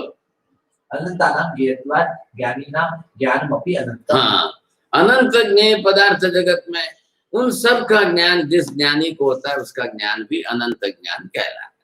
हो गई बात पूरी। अब ये स्पष्ट करके आपको व्यवहार करना है। तो अनंत ज्ञेय पदार्थ में कौन आए साहब? जब जीव आत्मा अनंत नहीं होती तो केवल भी खाली जीवास्ति काय से ही देखते क्या? नहीं, जीवास्ति काय वो सबकी एक सामूहिकी संज्ञा है। व्यवहार में अनंत जीव भिन्न भिन्न अलग अलग है। अब व्यवहार में अनंत जीव भिन्न भिन्न अलग है तो सबको व्यवहार अनंत से करना है। अब अनंत में मैं भी एक हूं। जब अनंत में मैं एक हूं तो मेरे भाव पूछूं। अब मैं मेरे भाव ऊर्ध्वता सामान्य से, ऊर्ध्वता सामान्य का द्रव्य से वो संबंध है कि वो एक जीव के जितनी पर्याय होती जाए उसमें एक ही जीव है साहब, उसी की बात। अब वो बीच में दूसरा हेतु नहीं लाएंगे। थोड़ी सी बात को जब सूक्ष्म होती है तब स्वीकार करो, समझने की कोशिश करो, नहीं तो एक जगह पर अटक गए तो वो धागा जो है सुई में आगे नहीं जाएगा, बस ख्याल आया कि नहीं। और जब ज्ञान के साथ व्यवहार में चल रहा है तो बुद्धि को ज्ञान में चलाओ, फिर कसाय आश्रित मत कर दो। अब क्या करना है आपको यहाँ पर? अनुगता कार बुद्धि एकस्यैव द्रव्यस्य। अब पर्याय कितनी भी हो जाए, हमारा त्रैकालिक ज्ञान नहीं है, इसलिए हम वर्तमान कालीन वाले, थोड़ा बहुत भूतकाल, थोड़ा बहुत भविष्य काल, लेकिन केवली का ज्ञान तो त्रैकालिक है। अब एक द्रव्य, मेरा द्रव्य, मेरी आत्मा की अनंत पर्याय हुई तो केवली जो है मेरी लाइन से मेरी कहेंगे साहब। तो केवली के ज्ञान दर्शन में कितने जीवों के ज्ञान दर्शन के व्यवहार की बात हो रही है? अनंत। अब उनका भी ज्ञान दर्शन अंदर से इतना स्पष्ट है कि एक का दूसरे में बेलसेल नहीं होगा। मेरे में आपके भाव, आप में दूसरे के भाव, महावीर स्वामी में पार्श्वांत के भाव, पार्श्वांत में महावीर स्वामी। अब वो बोल भी दे, केवली बोल भी दे तो किसको समझ में आने वाले? जी, सुनने वाले तो वर्तमान काले के ज्ञान बुद्धि वाले। अब कल किसी को हो जाए तो महावीर ने चंड कौशिक नाम लेकर बुझ बुझ चंड कौशिक, अब जो है उस जीव को पूर्व के 3 भव का ज्ञान हो गया तो पास्ट मेमोरी ओपन हो गई। अब वो महावीर स्वामी के साथ लड़ने आए, आपने मेरा भव नहीं है, मेरा भव क्यों कह दिया बीच में? चंड कौशिक नाम बोला, आप तो मेरा चंड कौशिक गया जन्म था और मैं इस जन्म में सांप हूं, तो पिछले जन्म सांप के साधु की बात।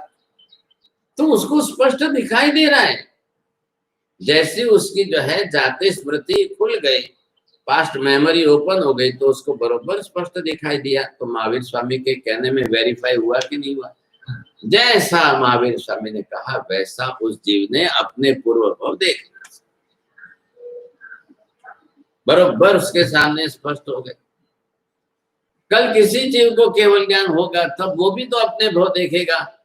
नहीं, आदेश्वर भगवान ने सही कहा कि गलत कहा, मैं देखता हूं। आदेश्वर भगवान ने तीसरे मरीचि के भाव में जो भविष्यवाणी की थी कि आ मरीचि नो जीव एज भविष्य में जे छे चक्रवर्ती थशे, एज वासुदेव थशे ने एज तीर्थंकर थशे।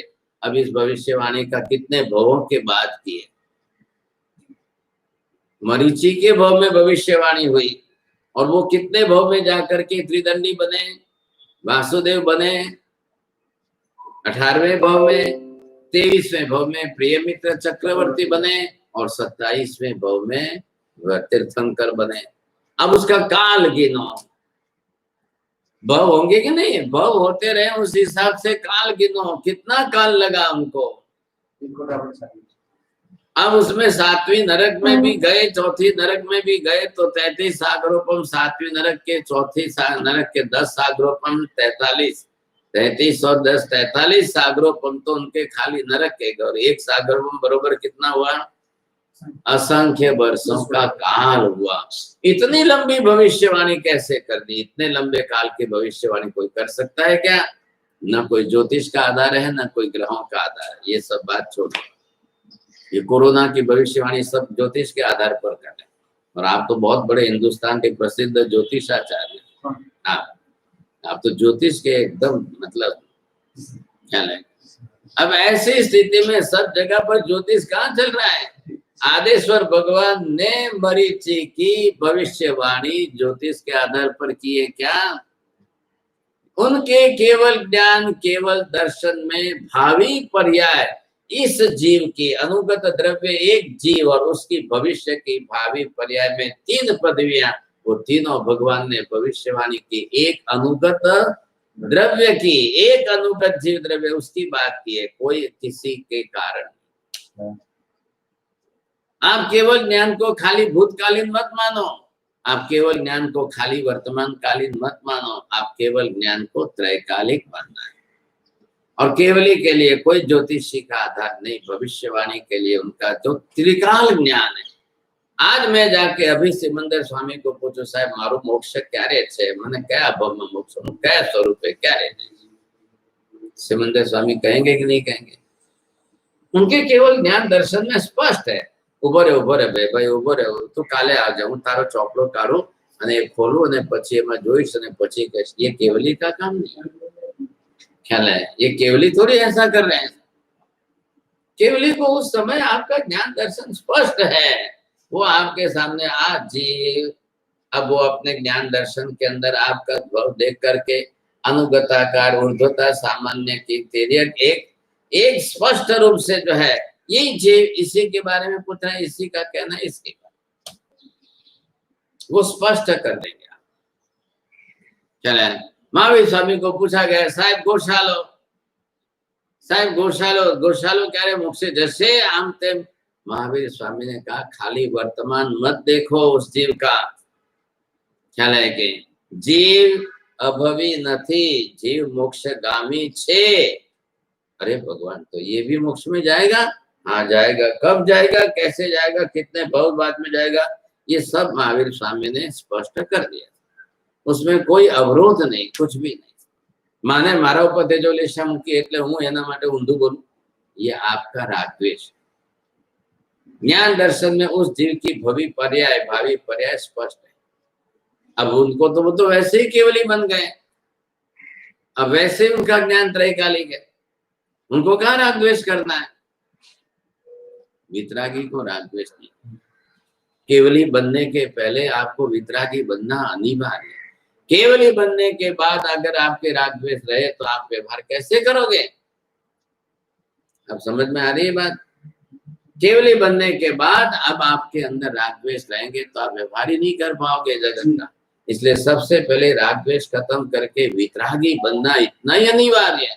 और वितरागी बन गया, अब केवल ज्ञान हो गया। अब किसी जीव के प्रति कोई राग द्वेष नहीं। अब आप सबके साथ किसका, जब तिर्यक सामान्य का व्यवहार करना है तो उस द्रव्य का उस रूप में व्यवहार करो, और ऊर्ध्वता सामान्य से उस जीव का व्यवहार करना है तो उस दृष्टि से बोलो।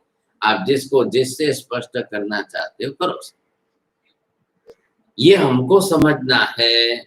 आप अपने लिए समझो, या आप खुद जब जिस किसी का व्यवहार करो तो ऊर्ध्वता सामान्य से कैसे करेंगे, पर्याय से।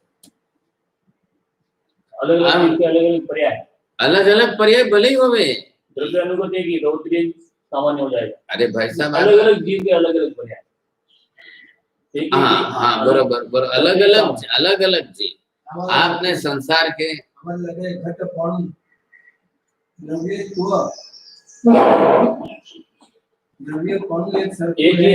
ही जीव के अलग पर्याय, द्रव्य अनुगत एक ही है, वो सामान्य उर्ध्व सामान्य। अलग अलग जीव के अलग अलग पर्याय, द्रव्य का एक ही है, सामान्य बराबर है।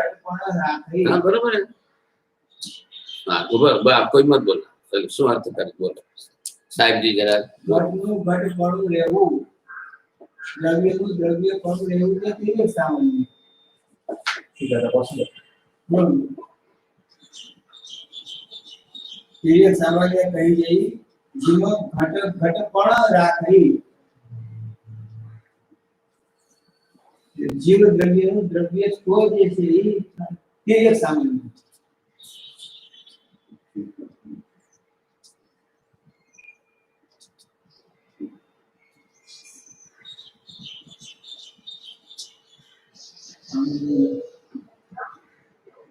જેમ ઘડો ઘટપણું રાખે છે,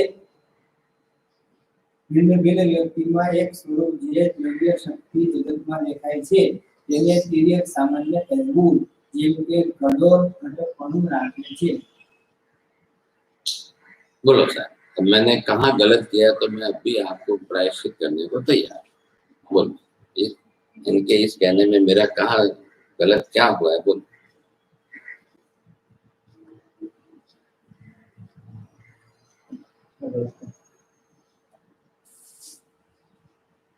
એક पर्याय बतावे છે, અન્ય ચીજ આચાર્ય ઉપરથી સાધુ अलग अलग पर्याय बतावे।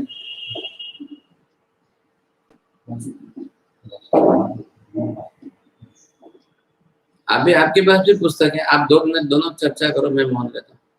आपके पास भी पुस्तक है, ये नहीं बोलना, आ बात गलत। आप समझे, आप क्या समझे, मैं तो आप क्यों समझे वो मतलब ये बोल रहे हैं तो इसमें मैंने क्या गलत किया। आप 2 मिनट चर्चा करो, विचार करो बैठ के साथ। अयन चीज आचार्य उपदेश साधु, बराबर है। जीव जीव द्रव्य એટલે અનેક દ્રવ્યોની અનેક पर्याय। यहाँ ध्रुवता सामान्य में क्या बोले, एक ही द्रव्य, अनुगत द्रव्य एक ऊर्ध्वता सामान्य, एक द्रव्य नहीं अनेक पर्याय। तिर्यक सामान्य में ये क्या बोल रहे हैं कि एक द्रव्य नहीं, अनेक द्रव्य नहीं अनेक पर्याय। बराबर। हाँ, इसमें लिखा, मैंने कहता हूँ इसमें लिखा है घटपणु द्रव्यत्व सामान्य। ये हाँ, द्रव्य अनुगत है में जो तिर्यक में सामा उनको द्रव्य अनुगत ही है, पर अलग अलग पर्याय है, वो एक पर्याय है, बराबर है। अनुगत द्रव्य નું કેવો એક છે, बराबर ने एक द्रव्य ની अनेक पर्याय અને अनेक द्रव्य ની अनेक पर्याय हो। घटकत्व सिद्ध करવું કે द्रव्यत्व सिद्ध करવું ને क्या द्रव्य सामान्य में घटकत्व द्रव्यत्व सिद्ध करना है ना। द्रव्य अनुगत तो द्रव्य अनुगत तो तिर्यक से द्रव्यत्व द्रव्यत्व अलग છે કે द्रव्य में जोड़ द्रव्यत्व। हां, घटपणु घट आका ये काश्मीर का घट हो, नीचे या कहीं कहीं का भी घट हो। प्रश्न तो बोलो वातो प्रश्न कीधो है, प्रश्न वातो हमने वहां पर लिखा। आपका प्रश्न है कि निवेदन हो लेवा ग्रंथकारे तिर्यक सामान्य हो ले और प्रश्न वातो हम लोग कोई प्रश्न है तो एक बार हम लोग आगे तो प्रश्न करें।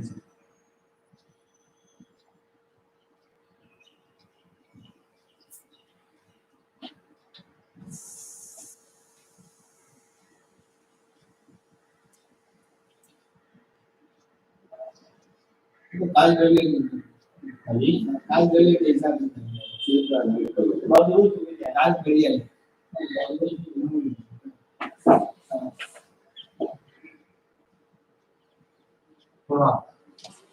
હવે મારું કીધું શું ગલત આવ્યું ક્યાં ઊંધું આવ્યું ઊંધું બોલાઈ ગયું હોય તો કહો મને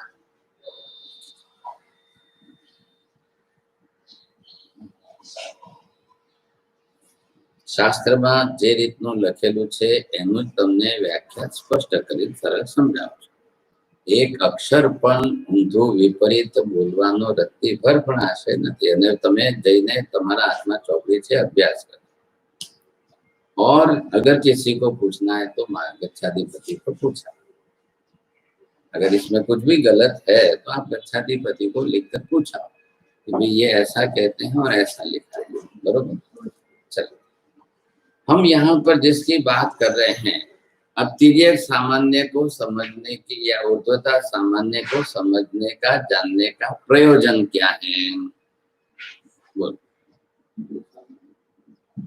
प्रयोजन क्या ही जान हाँ प्रयोजन क्या है क्यों इसकी आवश्यकता पड़ी है ऐसा करने की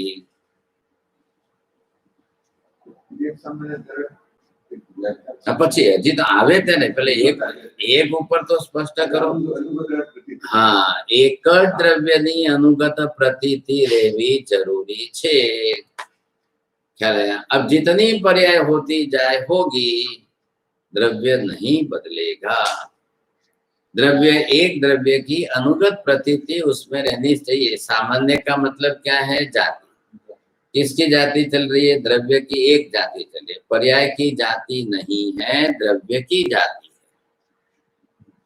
क्या है पर्याय भेद होते हुए भी एक ही द्रव्य वही पर्याय धारण करता जा रहा है क्या है मिट्टी जो घड़ा बना रही है तो वही मिट्टी एक ही मिट्टी मिट्टी मिट्टी चलनी चाहिए अब उसमें सोने का घड़ा आ गया चांदी का घड़ा आ गया पीतल का घड़ा आ गया तांबे का घड़ा आ गया तो द्रव्य बदल गया क्या है कि नहीं मैंने आज दृष्टांत दिया कि मेरे भव और आपके भव से सबके भव बदल गए कि नहीं अब मैं नैसार का भव मैं थोड़ा हूं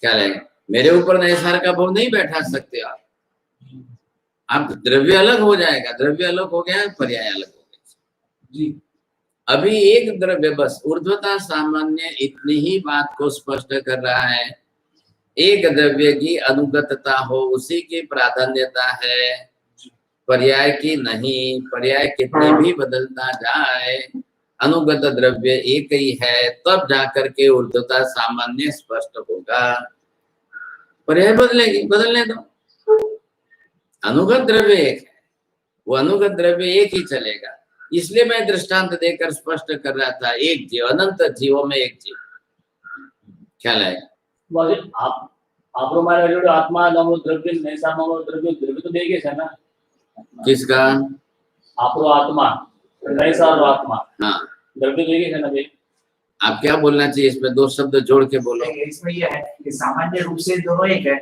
विशेष रूप से दोनों अलग है द्रव्य तो जाति एक है द्रव्य तो जाति एक है हाँ द्रव्य एक है नहीं बोलना है द्रव्य तो जाति एक है हाँ दोनों की द्रव्य तो जाति एक है तो ये भी जीव है और ये भी जीव है अब विशेष से भेद करो ये नाम आदि किसके लिए है विशेष व्यवहार करने के लिए मैं भी जीव द्रव्य हूँ नैसार भी जीव द्रव्य है दोनों की द्रव्य तो जाति एक है अब वो सामान्य आ गए समानता आ गई इसलिए अब विशेष करके भेद करना अब विशेष रूप से जब आपने भेद किया तब मेरा अलग हो गया उनका अलग हो गया बरोबर अब नहीं कर्म के अस्तित्व से द्रव्य का अलग अलग है कर्म के कारण तो भव अलग अलग हो जाएंगे अब अस्तित्व मतलब स्वतंत्र अस्तित्व है कि नहीं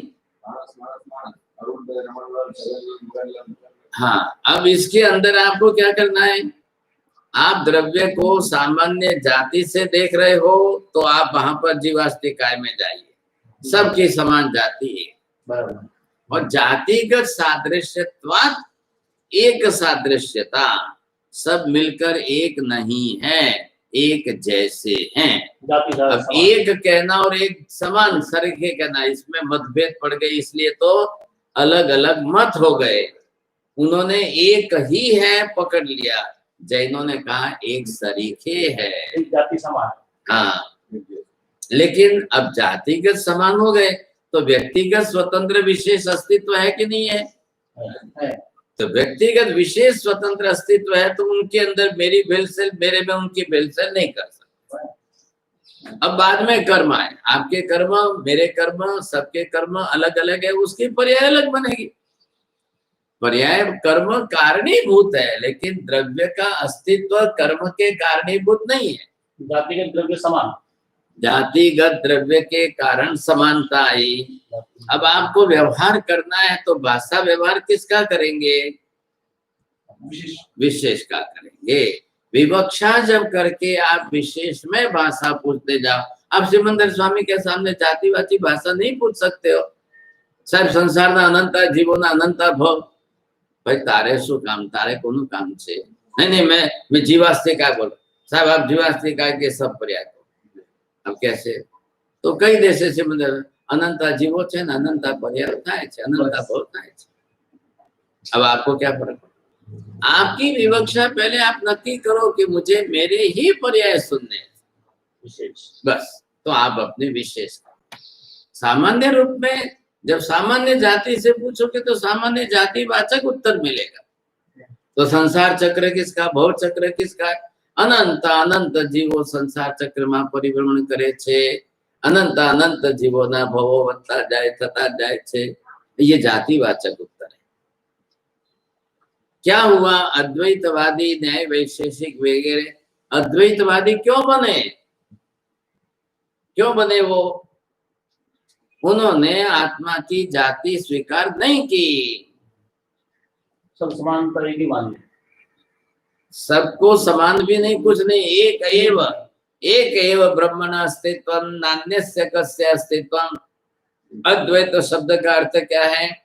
न विद्यते द्वैतम तद अद्वैतम, इसका दूसरा नहीं। किम द्वैतम किम तद सदृशम अपि द्वैतम नास्ति, तस्मात् भिन्नम अपि द्वितीयस्य अस्तित्वम नास्ति। दो में क्या शब्द समझे अर्थ? उसके समान भी उसका दूसरे का अस्तित्व नहीं है और उसके विसदृश का भी अस्तित्व नहीं। हाँ, अब जैसा वो है वैसा जगत है। आप जैसा जैसा करोगे तो उसके जैसे का अस्तित्व स्वीकार लो तो द्वैतवाद आ गया।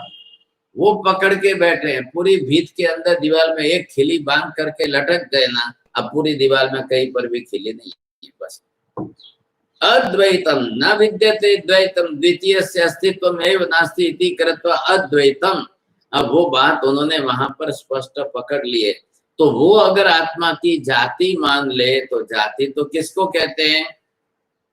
एकस्मात् भिन्नम अनेकम अनंतम किमपि सन्ति तस्य सर्वेषां समान रूपता एव स्यात् जातिर्भविष्यति।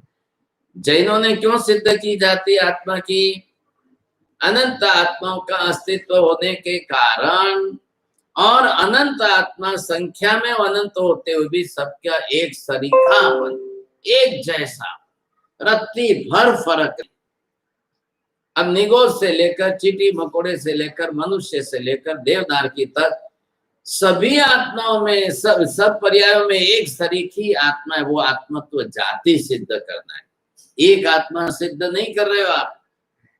अब एक आत्मा की विवक्षा करके उसके पर्याय सिद्ध करो, तब आप विवक्षा क्या करो? एक एक जीवे संसार में अनंत अनंत पर्यायो धारण करी छे, एक पण पर्याय एवी नहीं कि जे मैं धारण न करियो। अब ये किस व्यवस्था से चल रही है बात? ये ऊर्ध्वता सामान्य की एक बुद्धि है, एक अनुगत द्रव्य, किसकी? मेरी बात चल रही है। अब मैं सर्व सामान्य रूप से जातिवाचक संज्ञा में सब जीवों की बात नहीं कर रहा हूं, मैं मेरी अकेले की बात। अब मैं आज सिमंदर स्वामी को पूछूं, भगवान मैं अनंता भवोनी अंदर कई पर्याय धारण નથી કરી હજી સુધી, હવે મારે એક નવી पर्याय धारण કરવી છે સાહેબ, જે મેં આજ દિવસ સુધી ન કરી હોય। બોલો હવે સિમંદર स्वामी શું उत्तर આપે? अब सिमंदर स्वामी क्या उत्तर देंगे आप? ऐसा ही पर्याय बाकी मिला। एक भी पर्याय जीव ने ऐसी नहीं छोड़ी है कि जिस पर्याय को जीव ने धारण न किया। इससे ज्यादा आगे बढ़कर एक शब्द का और प्रयोग करके वो बात कर रहे हैं। एक भी पर्याय ऐसी बाकी नहीं रही है कि जिसको जीव ने अनंत बार धारण न किया। नहीं तो 84 लाख ही तो है और 563 ही तो है, तो अनंत अनंत कैसे सिद्ध होगा? भाई जीव पर्याय धारण करे तो 563 से तो ज्यादा होते नहीं है। अब 563 ही होते तो अनंत कैसे होगी? उसके पर्याय तो 563 में एक एक आपने अनंत अनंत बार धारण किए तब जाकर के अनंत पर्याय। हाँ 84 लाख, अरे 84 लाख એટલે એક નાનકડો આંકડો થઈ ગયો। अब 84 लाख में जीव गया तो 84 लाख में उसको मुक्त होना है, तो अनंत कैसे होगा? तो भगवान ने क्या कहा कि भाई 84 लाख में एक जीव ने अनंत बार एक योनि में जाकर जन्म लिया है, तब जाकर के अनंत होगा। नहीं तो एक बार में लाइन सर करो तो 84 लाख में पूरा થઈ जाए। लेकिन ऐसा तो होता नहीं है ऐसा, तो अनंत कैसे चलेंगे फिर? हाँ अब ये है कि आप सबकी दृष्टि से जब संसार के अनंत जीवों के अनंत भोग हुए तो मेरे भी तो अनंत हुए कि नहीं हुए? अनंत जीवों के अनंत, तब एक एक के अनंत हो गए तब आप अनंत जीवों के अनंत कहोगे। अब ये आपको कौन सी विवक्षा करनी है? कालिक विवक्षा से अनंत जीवों के अनंत भव और मैं ऊर्ध्वता सामान्य से मेरी आत्म द्रव्य के भव पूछ रहा हूं।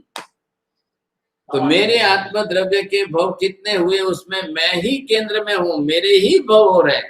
तो अनुगत बुद्धि किसी रही? मेरी रही। अनुगत बुद्धि जो है मेरे आत्मा ने कितने भव किए? मैं जगत के सबको कैसे पूछूं? मैं सबका कैसे पूछूं? एग्जाम 10वीं के एसएससी के एग्जाम बोर्ड के अंदर कितने था? महाराष्ट्र में 40 लाख बच्चे बैठे।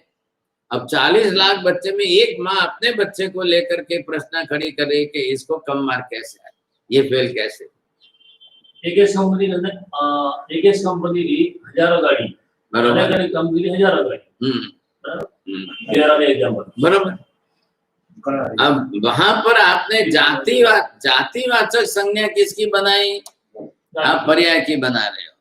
जातिवाचक संज्ञा पर्याय के बना, आपको व्यवहार द्रव्य का करना है कि पर्याय का करना है?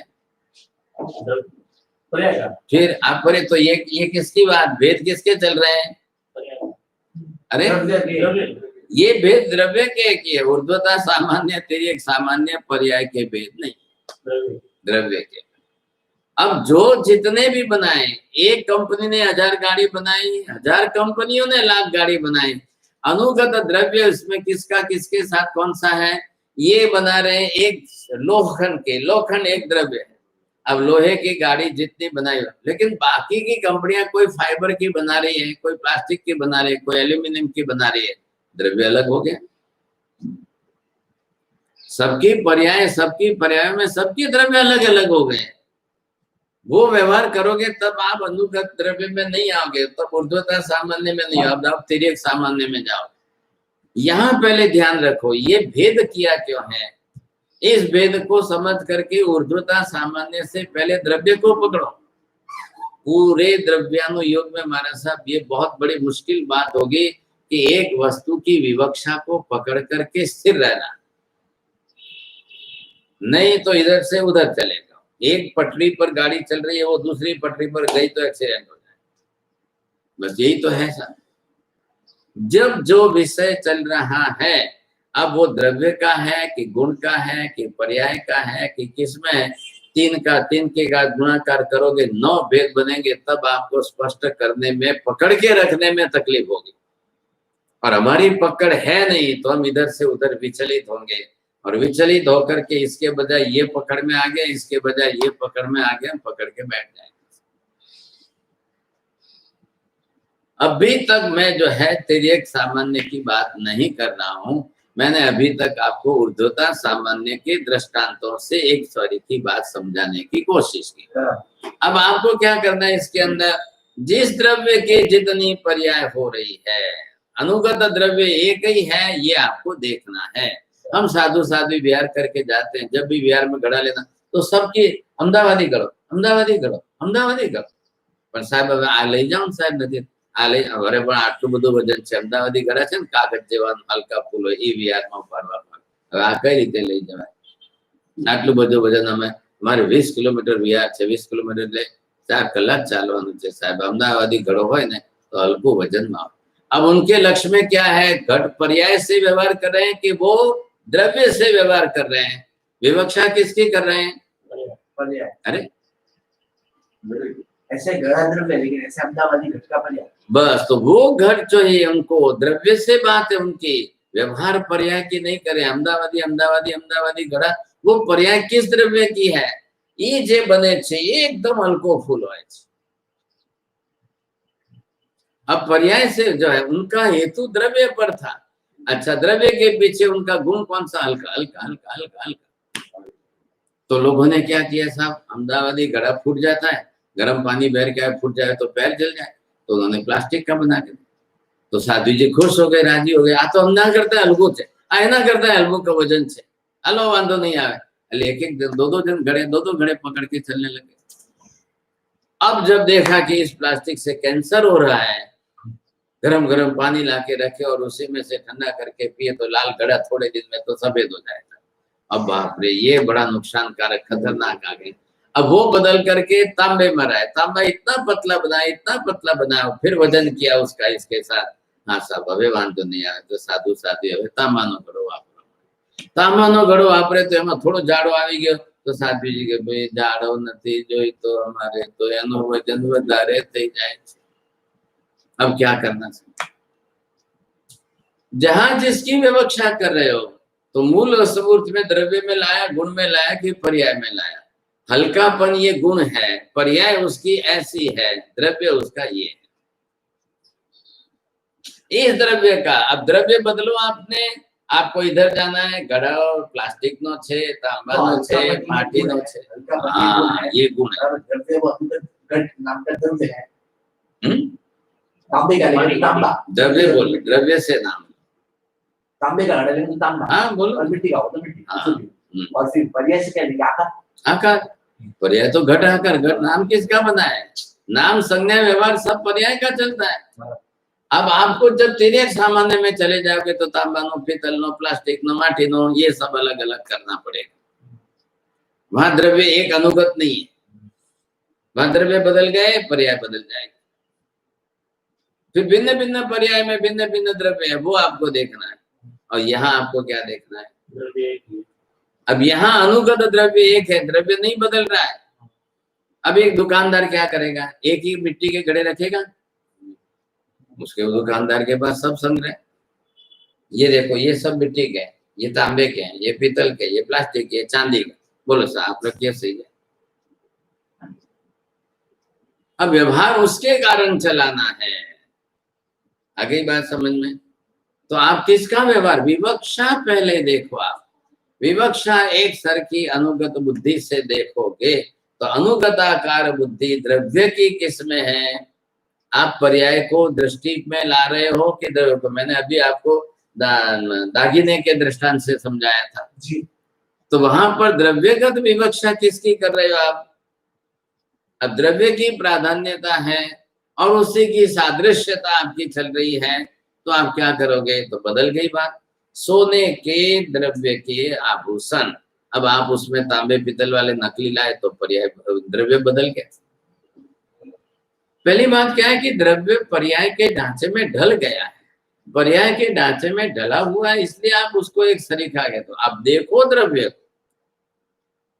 पर्याय बदलेगी, उत्पाद व्यय की प्रक्रिया तो होगी, उत्पाद व्यय की प्रक्रिया से पर्याय बदलती जाएगी। अब बदलने पर भी अनुगत द्रव्य की बुद्धि एक दृष्टि से आप देखोगे तो स्पष्ट हो जाएगा। भले ही पर्याय बदली है, द्रव्य अनुगत एक ही है। ससुर ने क्या कहा कि सोना एक ही द्रव्य है, बहू राजी हो रही है पर्याय से, ससुर राजी हो रहे द्रव्य से। तो बहू की दृष्टि पर्याय देखने की है, वो ऊर्ध्वता सामान्य से द्रव्य को नहीं देखेगी। ससुर ने देखा तन पेढ़ी नु पड़ेलू सोनू घरमा छे, भारती थोड़ी लावानु छे, इसी की पर्याय बनाकर दे। पहले आप ये छोड़ो मत, द्रव्य को छोड़ दिया तो आप पहले पर्याय में चले जाओगे। द्रव्य ही पर्याय धारण करता है, फिर भी अनुगत द्रव्य की एकाकार बुद्धि बनी हुई है। जी। द्रव्य बदल नहीं रहा है, पर्याय बदल रहा है। पर्याय बदलते हुए भी द्रव्य, ये मैं यहाँ लिखा हुआ पढ़ता हूँ, ऊर्ध्वता सामान्य अनुगताकारा प्रतीति, ये मैंने लिखा है यहाँ पर। अब उसमें क्या, एक द्रव्यना काल क्रमे तथा अनेक पर्याय में ऊपर ऊपर सामान्य प्रणाली दृष्टि थी द्रव्य ते देखा रहे।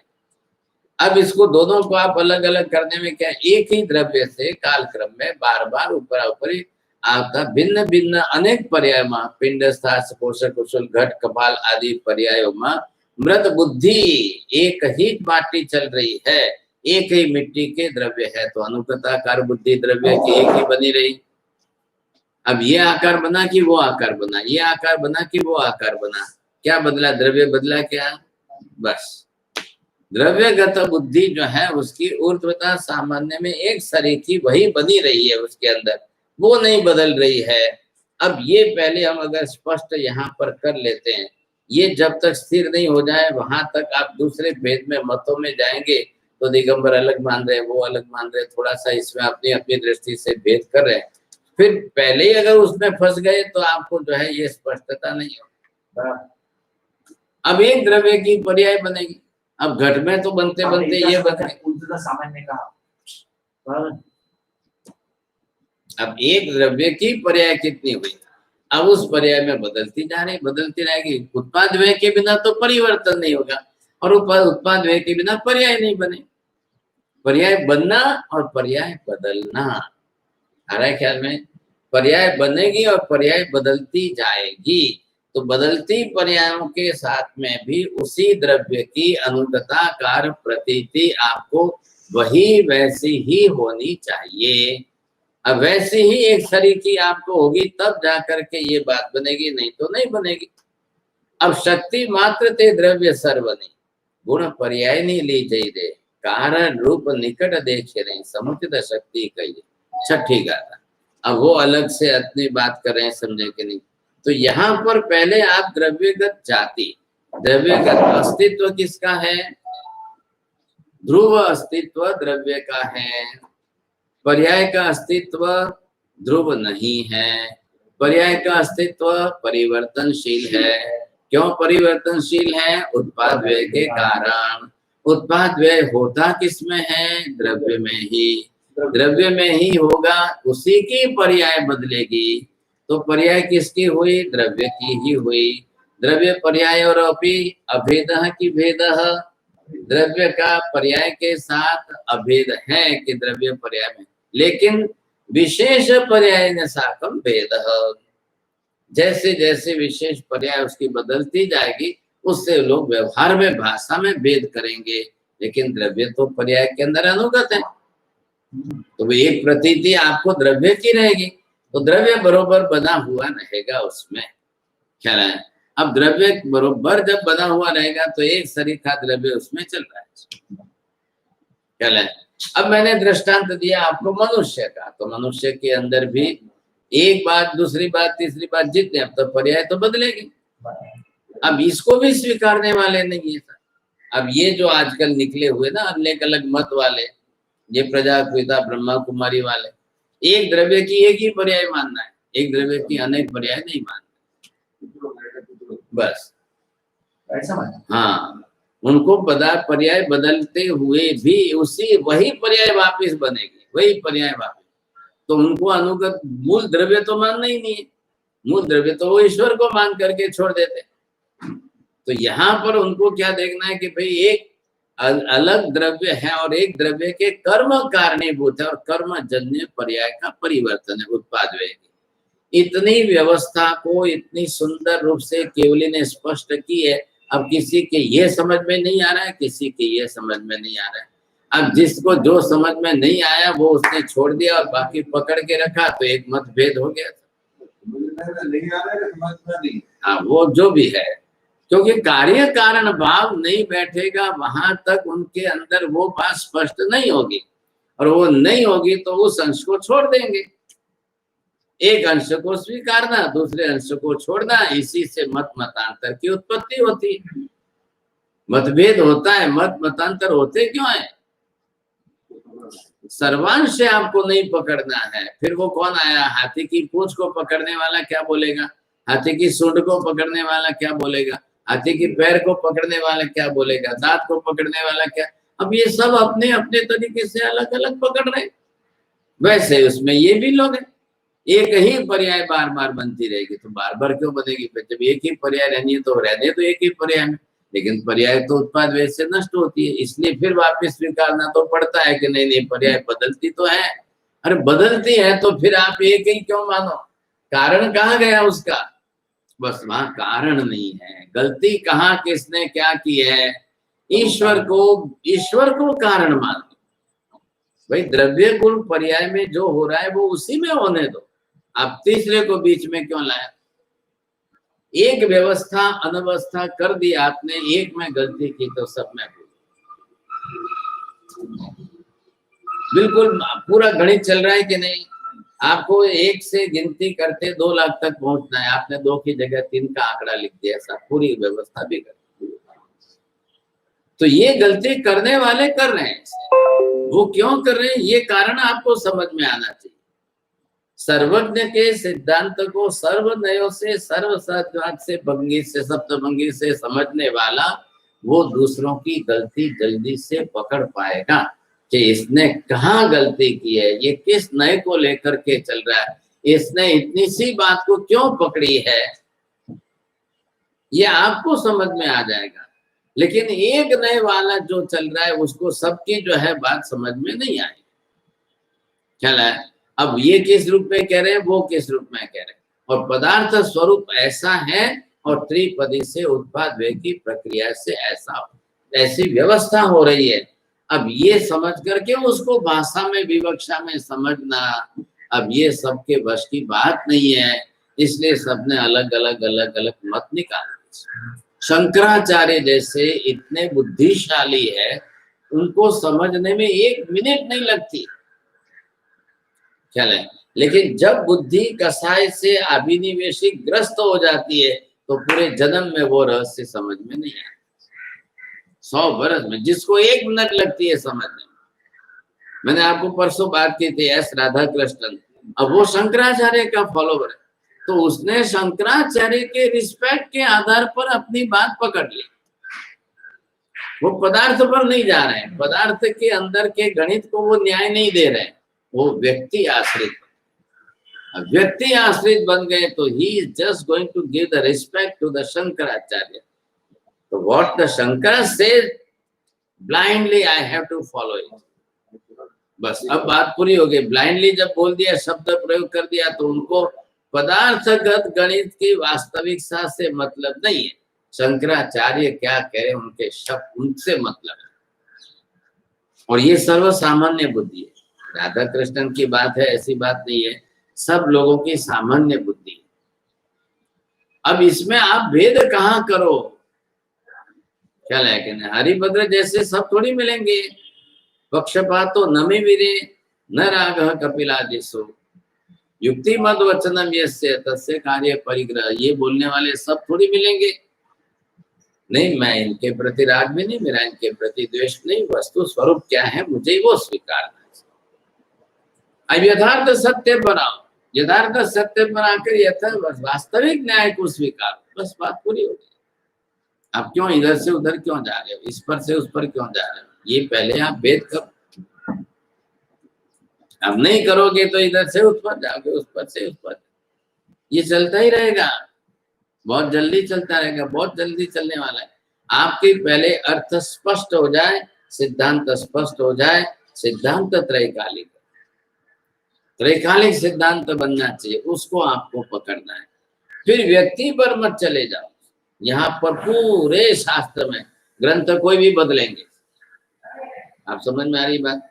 अब ये बात जो जिस तरह से क्या सिद्धांत क्या असंख्य, आप किस तरह से पूछ रहे हो ये? जैसे कि सिद्धांत नहीं बदलते। हाँ, नहीं बदलते, किसमें बोलना चाहिए? त्रैकालिक है ऐसा पूछना, शाश्वत है ऐसा पूछना चाहिए। त्रिकालिक है तो त्रैकालिकता पूछनी चाहिए। अब असंख्य पूछने से क्या समझेंगे कोई? त्रिकालिक में नहीं बदलने वाले में है। हाँ, ऐसे वो सिद्धांत नियम अनंत है, अनंत है। जो अनंत कालीन है। आपने असंख्य पूछा, इससे क्या संख्या में असंख्य है? सिद्धांत कितने हैं? सिद्धांत कितने हैं? अरे कितने क्यों पूछो, सिद्धांत कैसा है? अब कैसा है शाश्वत है, तो फिर और उसी के सिवा आपको असंख्य शब्द में क्या मतलब? असंख्य शब्द का अर्थ किस पर करोगे, कैसे सिद्धांतों करोगे? की संख्या कितनी है? सिद्धांत तो आई ना बात, देखो पकड़ा ना उन्होंने। सिद्धांतों की संख्या कैसी है, कितनी है साहब? कितने सिद्धांत बने हैं? कितने सिद्धांत बनेंगे? ये द्रव्य गुण पर्याय के आधार पर इनके सब मिलकर सिद्धांत कितने बनेंगे? अनंत ही पर्याय हो रही है कि नहीं हो रही है? अनंत गुण है कि नहीं? एक एक आत्मा के गुण कितने हैं? अब जिस प्रत्येक के साथ एक एक सिद्धांत बनाने जाओ तो कितने बनेंगे? लेकिन जातिगतता होने के कारण यहाँ पर अनंत को एक में लाकर बैठा देते। क्या है? अब ये सिद्धांत बन गया, पंचास्ति कायात्मको अयम जगत, एक सिद्धांत। अब उसका कालिक दृष्टि से बनाओ, यथा पंचास्ति कायानम त्रैकालिकत्वं तथैव जगतः अपि त्रैकालिकी स्थिति ही अस्ति कायात्मक पंचानां पदार्थानां सर्वथा संपूर्ण नाशो कदापि नैव संभवति तस्य सामूहिकी संज्ञा रूप जगतः अपि नाशो कदापि नैव संभवति। कार्य कारण भाव स्पष्ट है, सिद्धांत स्पष्ट हो गया। एक सिद्धांत द्रव्य के अस्तित्व से बनाया, दूसरा सिद्धांत काल के हिसाब से बनाया। इस तरह से हो गई बात पूरी। तो पदार्थ सिद्धांत तो शाब्दिक व्यवस्था है, उसका आधार किस पर है? पदार्थ व्यवस्था पर है। पदार्थ व्यवस्था वैसी नहीं होती तो शाब्दिक रचना आप वैसी नहीं कर सकते थे। अब दूसरों पर आधार क्यों नहीं रखते हम? केवली का काम है रूपी अरूपी में भेद करके अरूपी के सिद्धांत तो उसके हिसाब से बनाए, रूपी के सिद्धांत उसके हिसाब से। अरूपी होने से त्रिकाल नित्य है और रूपी पुद्गल संग होने से अनित्य है। अब भाषा व्यवहार में कैसे लाना? ये पदार्थगत धर्म से स्पष्ट हो गया। नित्य अनित्यमिति किम पदार्थगत धर्म। अब उन दोनों को जब दोनों हो रहे हैं, क्योंकि दोनों की एक पर्याय हो रही है, इधर से जीव द्रव्य इधर से पुद्गल द्रव्य, इन दोनों का मिल करके एक पर्याय बनी। अब आप विवक्षा कैसे करोगे? अब व्यवस्था कैसे बैठाओगे आप? तो ये व्यवस्था करने के लिए आपको दोनों भाषा में व्यवहार में साथ में लाना है। सप्तभंगी भाषा पद्धति है, लेकिन आधार तो पदार्थ व्यवस्था है, द्रव्य गुण पर्याय की है। अब आप उसको साथ में, द्रव्य रूप से जीव का त्रिकाल नित्य अस्तित्व और पुद्गल धारण की पर्याय से उसका अस्तित्व त्रिकाल नित्य नहीं है। तो अब भाषा पद्धति में केवली क्या कह रहे हैं? आत्मनः स्याद् अस्ति नास्ति इति उभय रूपम, आत्मनः नित्यानित्यत्वम उभय रूपम। अब पदार्थ को नित्यानित्य, आत्मा को नित्यानित्य कहो। अब नित्यानित्य दोनों धर्म एक में आप बैठा रहे हो। जब दोनों धर्म एक में बैठा रहे हो तो दोनों धर्मों की विवक्षा करने के लिए दो शब्द अलग दो। आत्मदृष्टया नित्यत्वम, पुद्गल संयोगेन अनित्यत्वम, दोनों बैठा ना थोड़ी आपको। स्याद शब्द जोड़ो, स्याद नित्यानित्यम आत्मा। तो स्याद किसके साथ? जब नित्य की विवक्षा करोगे तो स्याद नित्यम आत्मा, जब अनित्य की विवक्षा करोगे स्याद अनित्यम आत्मा। आप दोनों के साथ जोड़कर बोलो तो आपको स्याद शब्द का प्रयोजन स्पष्ट हो जाएगा कि क्यों लगाया स्याद शब्द, क्यों स्याद शब्द लगाना अनिवार्य है। ये बात हो गई स्पष्ट। अब जो होना है वो किस पर में? पदार्थ में जो स्वरूप होना है वो होता ही है। उत्पाद व्यय के कारण व्यवस्था हो रही है और वैसी भाषा बैठाएंगे तो कार्य कारण भाव स्पष्ट। उसके आधार पर, उत्पाद व्यय के आधार पर होने वाली पर्याय का परिवर्तन हो गया। भाषा भी परिवर्तन होनी चाहिए, भाषा भी वैसी आपको बदलनी पड़ेगी। तो वैसी भाषा आते ही स्पष्ट हो जाएगा। अब कल जो है हम आगे बढ़ करके अब तिर्यक सामान्य पर आएंगे, फिर दोनों के अंदर भेद हो जाएगा, आपको स्पष्ट हो जाएगा। ये आज शब्द, हाँ एकच धरून अनंतीवर पर्याय परिवर्तनचा उपयोग करा, અનુબંધાકારની પ્રવૃત્તિ સર તો એ દ્રવ્યની થઈ ને જેટલી પર્યાય થાય એ દરેકની અંદર એક જ અનુગતાકાર બુદ્ધિ એક સરખી બની રહે એથી ઉર્ધ્વતા સામાન્ય દ્રવ્યની થઈ ગઈ સર્વમંગલ માંગલ્યમ સર્વ કલ્યાણ કારણમ પ્રધાનમ સર્વધર્માણમ જૈનમ જયતિ શાસનમ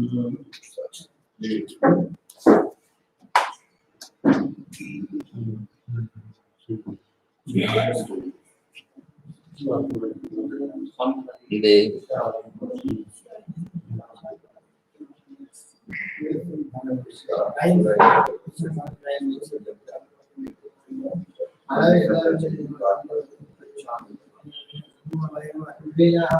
हाँ